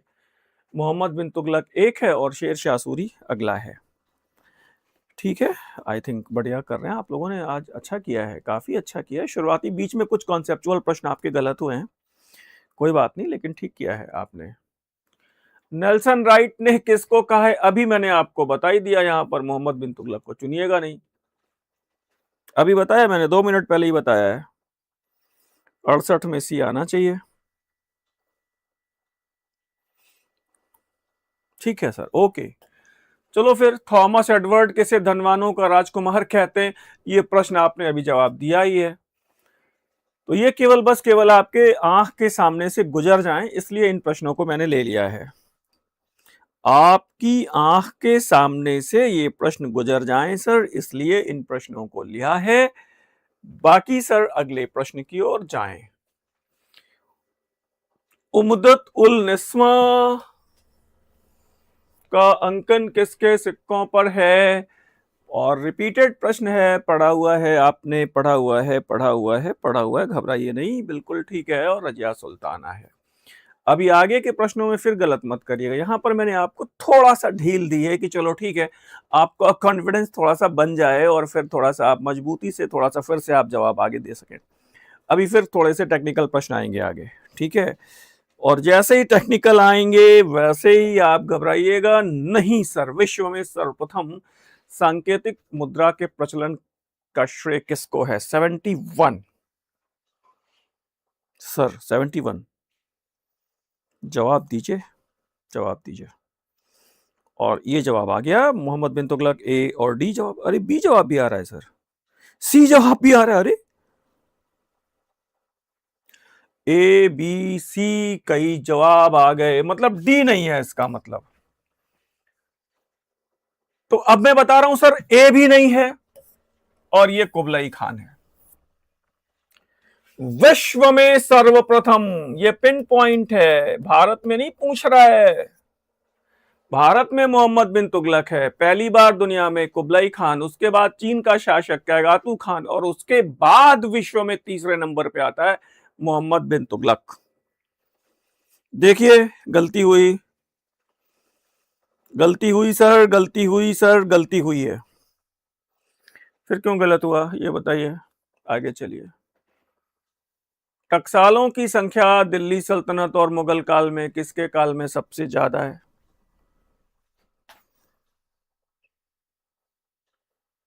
टकसालों की संख्या बताइए।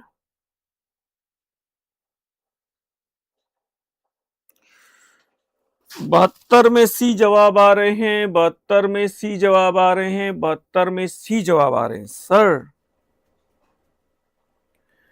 लेकिन सबसे बड़ी बात है 72 में जवाब है ए, मोहम्मद बिन तुगलक और औरंगजेब। टकसालों की संख्या, मैक्सिमम नंबर ऑफ टकसाल, it is in the time period of Muhammad bin Tughlaq and the second one is Aurangzeb। Clear हुआ? अगले प्रश्न की ओर आइए। जिसने अपने पुत्र फतेह खान का नाम अपने सिक्कों में शामिल किया, उनका नाम बताइए सर। 73 पर हम लोग हैं। 73 जल्दी बताइए भाई। और 73 में अभी तो ठीक है, फिरोज शाह तुगलक। फतेह खान, अभी जैसे देखो बलबन के पुत्रों का नाम पता होगा, अलाउद्दीन खिलजी के पुत्रों का नाम पता होगा, फतेह खान तो है ही नहीं कहीं पर। ठीक है, ठीक जा रहा है, ठीक जा रहा है। अचानक आपने विड्रॉ किया है क्लास से, बहुत से लोगों ने, मुझे लग रहा है एक साथ बहुत से लोग कम हो रहे हैं, तो अब जाना चाह रहे हैं, बोलिए। क्या आज का सेशन भी छोड़ दें बीच में? कल तो मजबूरी थी। अभी पढ़ेंगे ना थोड़ी देर और, जल्दी बताइए। रिप्लाई आने बंद हो गए आपके अचानक।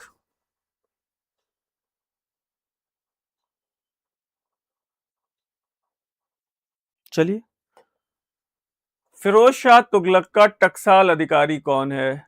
चलो बताओ। फिरोज शाह तुगलक का टकसाल अधिकारी सर कौन है? फिरोज शाह तुगलक का टकसाल अधिकारी कौन है, कौन है, कौन है, कौन है? और ठीक है सर, बिल्कुल मान लिया मैंने, काजर शाह है। अच्छा ये बताओ फिर मलिक मकबूल कौन है? मलिक मकबूल कौन है, जल्दी बताइए, क्यों उसका नाम फेमस है मलिक मकबूल? आगे कुछ आप बताएंगे, मैं फिर देखता हूं, आप बताइए। मलिक मकबूल कौन है? यहां तो काजर शाह सही है, लेकिन मलिक मकबूल कौन है? उसका वजीर है खाने जहां तेलंगानी, याद आया? अरे गलत मत करिए भाई, मार्केट का सुप्रीम अधिकारी मलिक मकबूल कैसे बता दे रहे हैं आप? क्या बता दे रहे हैं आप? दिल्ली सल्तनत का सर्वाधिक शक्तिशाली वजीर है वो।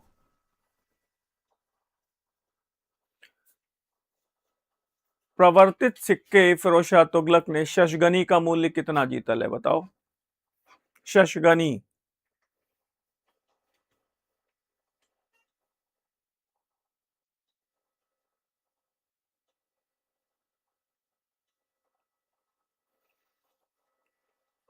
शशगनी, शशगनी का मूल्य बिल्कुल भी, बिल्कुल भी, बिल्कुल भी ए नहीं है सर, ये सी है। शशगनी 6 जीतल, शशगनी 6 जीतल।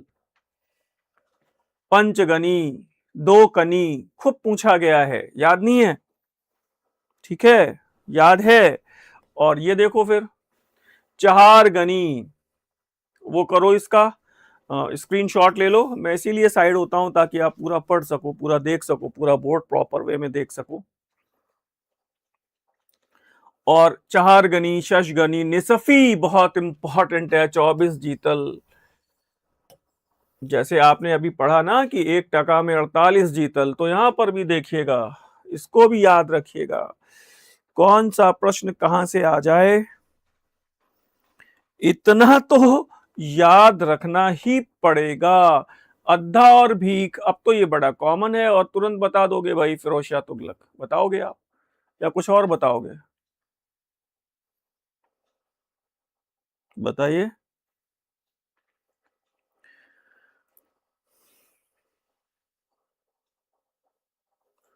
तो ठीक है सर, चलो विजयनगर में भी आ जाओ थोड़ा सा। खास खास सिक्के हम लोग डिस्कस कर रहे हैं। विजयनगर का सर्वाधिक प्रसिद्ध स्वर्ण सिक्का,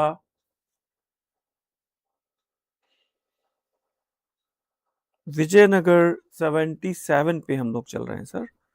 77, बिल्कुल बिल्कुल बिल्कुल बिल्कुल बिल्कुल बिल्कुल। रिद्धि ने जवाब बी दे दिया है। It is Varaha. बहुत फेमस सिक्का है भाई। विजयनगर का सर्वाधिक प्रसिद्ध स्वर्ण सिक्का कौन सा है? वराह। फिर चलो, विजयनगर के किस शासक के सिक्कों पर हनुमान जी महाराज अंकित हैं और भगवान गरुड़ अंकित हैं? आप बताइए। 78। आपसे ही उम्मीद करता हूं कि आप ही जवाब देंगे सब, और इसलिए 78 में 78 में सी और डी और ए, काफी बी और बड़ा मिला जुला जवाब आ रहा है। मतलब ये कि अब गलत हो सकता है। हरिहर प्रथम है ये। जिन्होंने डी जवाब दिया है उन्हें बहुत बधाई। अब जवाब डी आ रहे हैं सर, अब जवाब डी आ रहे हैं। याद रखो ये सब प्रश्न, पता नहीं अब कहाँ पे कौन सा। अब वराह को सही कर लिया तो बहुत खुश मत होइए, क्योंकि हो सकता है वराह ना पूछे। अब वराह पूछा गया है, हो सकता अब ना पूछे।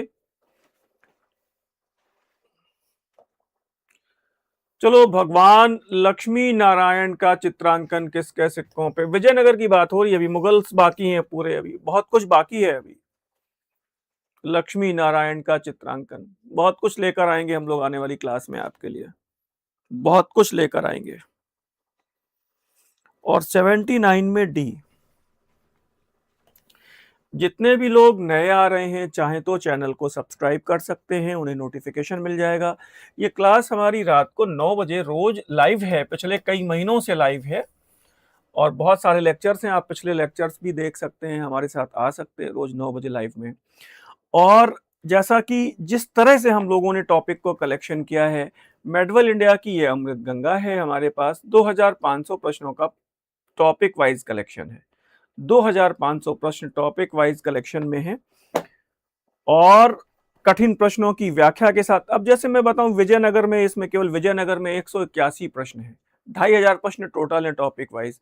तो कठिन प्रश्नों की व्याख्या के साथ है, स्क्रीन पे नंबर दिए हुए हैं। प्रयागराज में हैंड टू हैंड आपको उपलब्ध हो जाएगी, और हमारे ऑफिस से उपलब्ध हो जाएगी, और भारत में किसी भी कोने में आपको स्पीड पोस्ट के माध्यम से मिल जाएगी ये किताब। स्क्रीन पे नंबर दिए हुए हैं, आप चाहें तो संपर्क कर सकते हैं और आप जानकारी ले सकते हैं। एज वेल, नए छात्रों के लिए ये हमारा एक क्लास का ऐप है, पाथफाइंडर एजू के नाम से। 99 रुपए में एक टेस्ट श्रृंखला यहाँ पर अवेलेबल है। 10 पेपर, 125 प्रश्न, कुल 1250 प्रश्न आपको हल करने का मौका मिलेगा। इस क्यूआर कोड से आप हमारे क्लास में ऐड हो सकते हैं। आपको 99 रुपए पे करना होगा, एकदम रनिंग कॉस्ट पे इसको रखा गया है। आप चाहें तो शामिल हो सकते हैं, स्कैन करके सीधे हमारे ऐप को डाउनलोड कर सकते हैं और क्लास में इन कर सकते हैं। ठीक है, रिकॉर्डेड क्लास आपको मिल जाएंगे। फिलहाल अभी टॉपिक वाइज भी हम लोग आपको 15 प्रश्न पत्र आपको, ये क्या हो गया? अच्छा चलो ठीक है। भारत में अब चलो, भारत में अंग्रेजों के आगमन के समय कुल कितने प्रकार के राष्ट्रीय और स्थानीय सिक्के, भारत में जब अंग्रेज आए तब कितने सिक्के प्रचलन में थे? कितने सिक्के प्रचलन में थे? जल्दी से बताइएगा। 80 में ए जवाब आया है। 996 प्रकार के, 996 प्रकार के, 996 प्रकार के। बहुत इंपॉर्टेंट प्रश्न है। ठीक है, बहुत इंपॉर्टेंट प्रश्न है। धैर्य से बैठिएगा, पार्ट 2 भी हम लोग इसका डिस्कस करेंगे, अभी के अभी डिस्कस करेंगे। क्लास के बाहर मत जाइएगा, केवल 30 सेकंड का समय दीजिए हमको। इसका पार्ट 2 भी अभी हम आपके साथ डिस्कस करेंगे।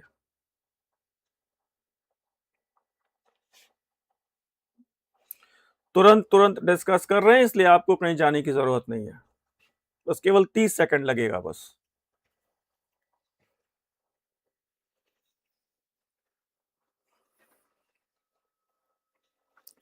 केवल 30 सेकंड का समय दीजिए, और पार्ट 2 भी डिस्कस कर रहे हैं अभी हम लोग। Question number 81। Just a minute.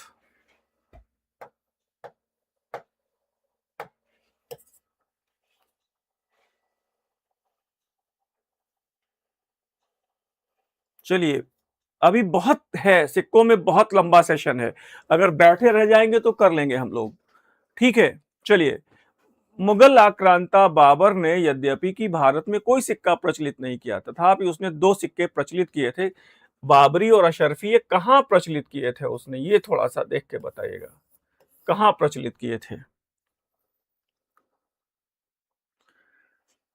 81 में जवाब आना चाहिए सर, 81 में। ए जवाब आया है, सी जवाब आया है, और सी जवाब आ रहा है सर। 81 में सी जवाब आ रहा है और बिल्कुल सही जवाब आ रहा है।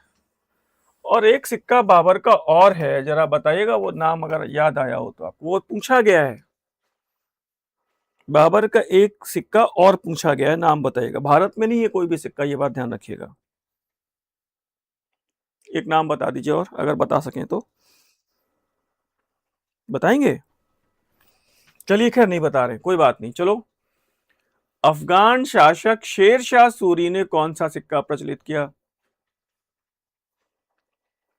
शाहरुख ही है, शाहरुख। बहुत बढ़िया, बहुत बढ़िया, शाहरुख, बहुत बढ़िया, सबने जवाब दिया है, बधाई, बहुत बढ़िया। इसको देखो, शेर शाह सूरी के सिक्के की बात बताओ मुझे।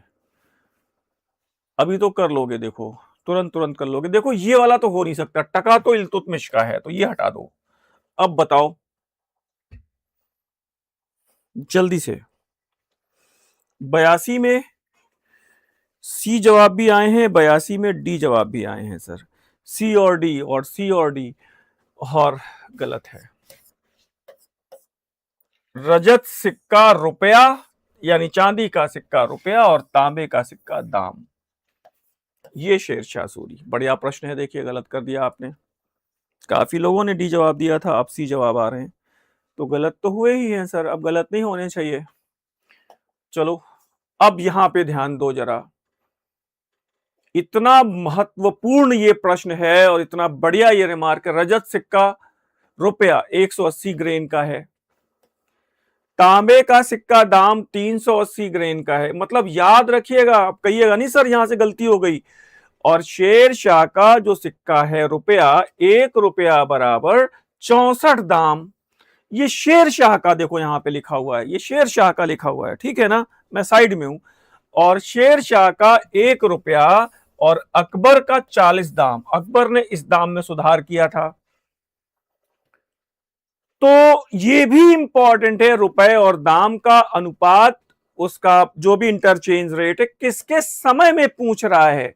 तो 1:64 वो शेर शाह के समय में है, और 1:40 ये अकबर के समय में। चीजें क्लियर हो रही हैं। जवाब दीजिए, पहले जवाब दीजिए, फिर आगे बात करते हैं। जवाब दीजिए सर। जवाब आने बंद हो जाते हैं तो हमको लगता है आप लोग सो गए हैं। जल्दी बताइए भाई, सो तो नहीं गए।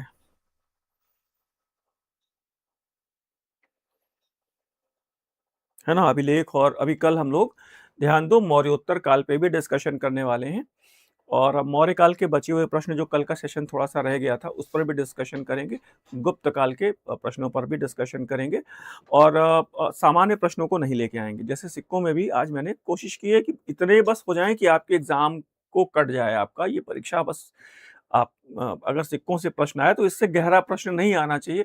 और अब आप कहेंगे सर आ ही गया तो फिर आ गया, तो फिर अब कुछ नहीं कर सकते, क्या करेंगे बताइए। इतना ही पढ़ लीजिए, इतने ही सिक्के जितने मैंने अभी पढ़ाए हैं पढ़ लीजिए, बहुत है। और इसके अलावा भी मेरे 5-6 लेक्चर हैं सिक्कों पर, बहुत पहले।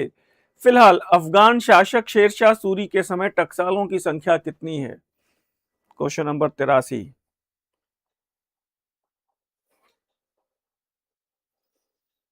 क्वेश्चन नंबर 83 में ये जवाब आ रहा है, और बिल्कुल ठीक जवाब आ रहा है। अब जवाब जब सही आ जाएगा तो फिर हमें कुछ बताने की जरूरत नहीं, मतलब ये कि आपको पता है जवाब, आगे बढ़ना चाहिए हमको, ठीक है। अब चलो अकबर पे आ गए सर, इतने क्रम से किया है मैंने। अकबर दिल्ली और फतेहपुर सीकरी की केंद्रीय टकसालों का अधीक्षक किसे नियुक्त करता है। और तुरंत बता दो भाई, देखो अब हम इसमें कुछ कहेंगे नहीं।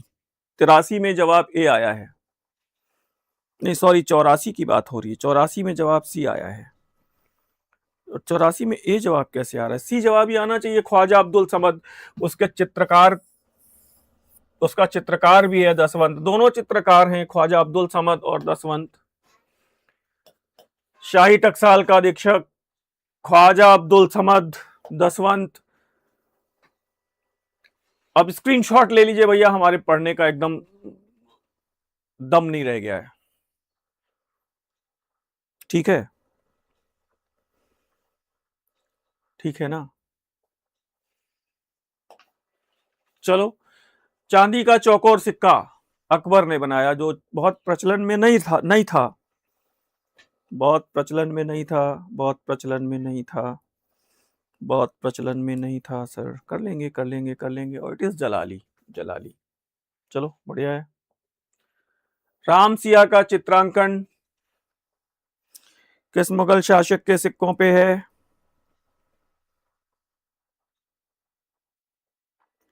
Question number 86। Okay, it is Akbar. बहुत ठीक है।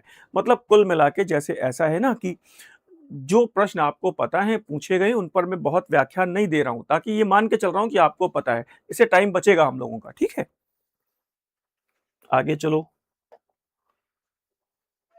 बादशाह का चित्र अंकित करने की परंपरा किस मुगल बादशाह ने शुरू की सिक्कों पर?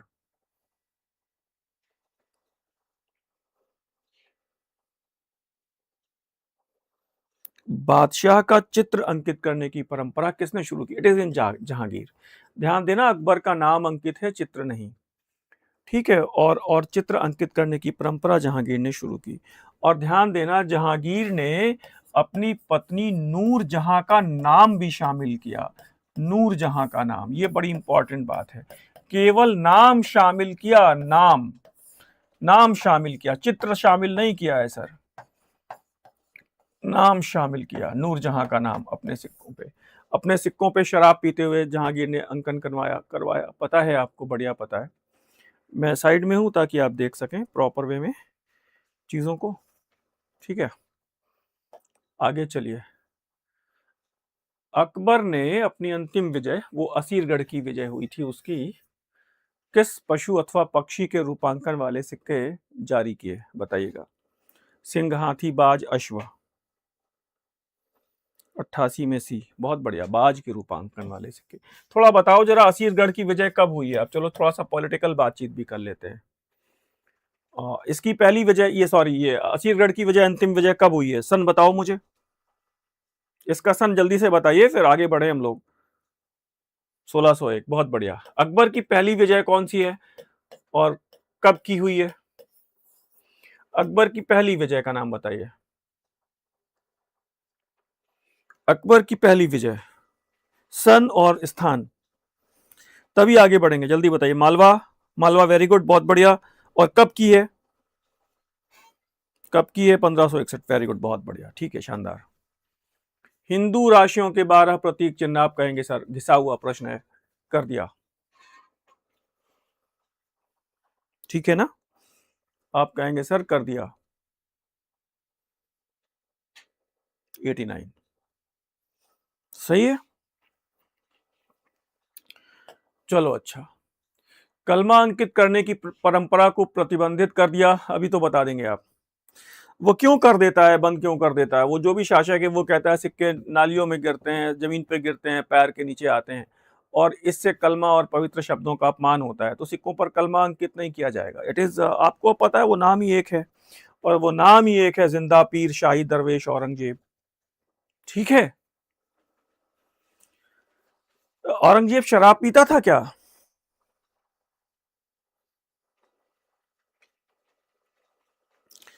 औरंगजेब शराब पी रहा था? बताइए।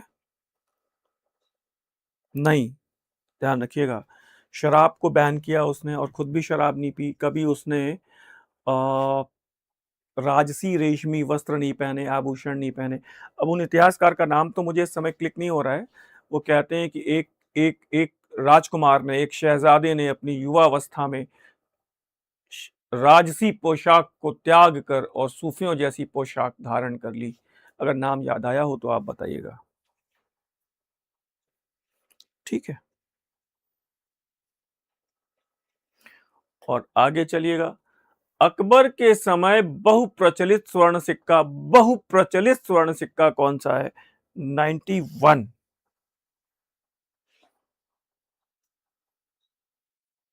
जल्दी से बताइए। अकबर के समय बहुप्रचलित स्वर्ण सिक्का कौन सा है?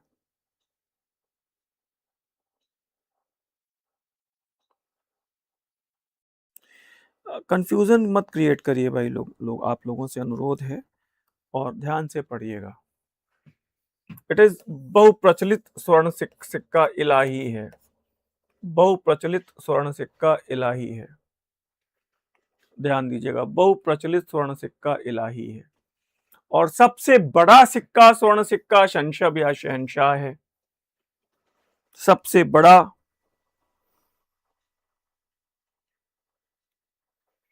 ठीक है, ठीक ही है, ठीक ही चल रहे हैं हम लोग, आगे भी चल लीजिए। इलाही का मूल्य कितने रुपए के बराबर है, ये भी बता दीजिए।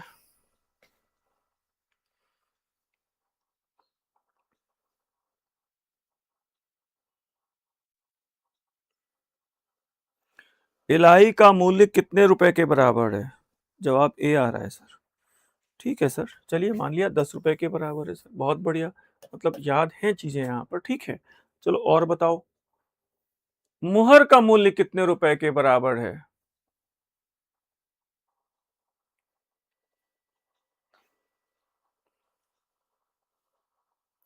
93 में हम लोग आ गए, तो अब मुहर का मूल्य कितने रुपए के बराबर है? तो अब ये 10 तो हो नहीं सकता सर। अब बाकी के 3 विकल्पों में कोई एक है, और मुझे लगता है आप जवाब दे देंगे। जवाब दीजिएगा सर। और 93 में भी 9 रुपए के बराबर है, ठीक है। जवाब ठीक है। मुहर 9 के बराबर, इलाही 10 के बराबर।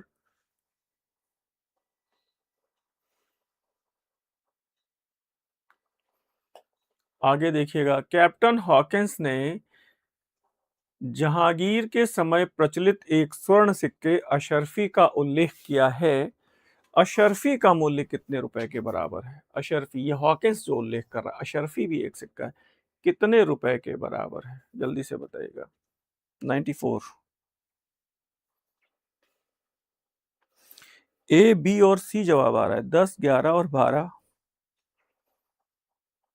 इसमें तो अंदाजा लग गया कुछ लोगों का सर, अंदाजा सा लग रहा है। और सर ये है, जहां तक मैं याद कर पा रहा हूं, ये 10 रुपए है। अशरफी का मूल्य 10 रुपए के बराबर है। अशरफी का मूल्य 10 रुपए के बराबर है। नए छात्र जो भी हैं, चैनल को चाहें तो सब्सक्राइब कर लें, ताकि नोटिफिकेशन मिल सके उनको।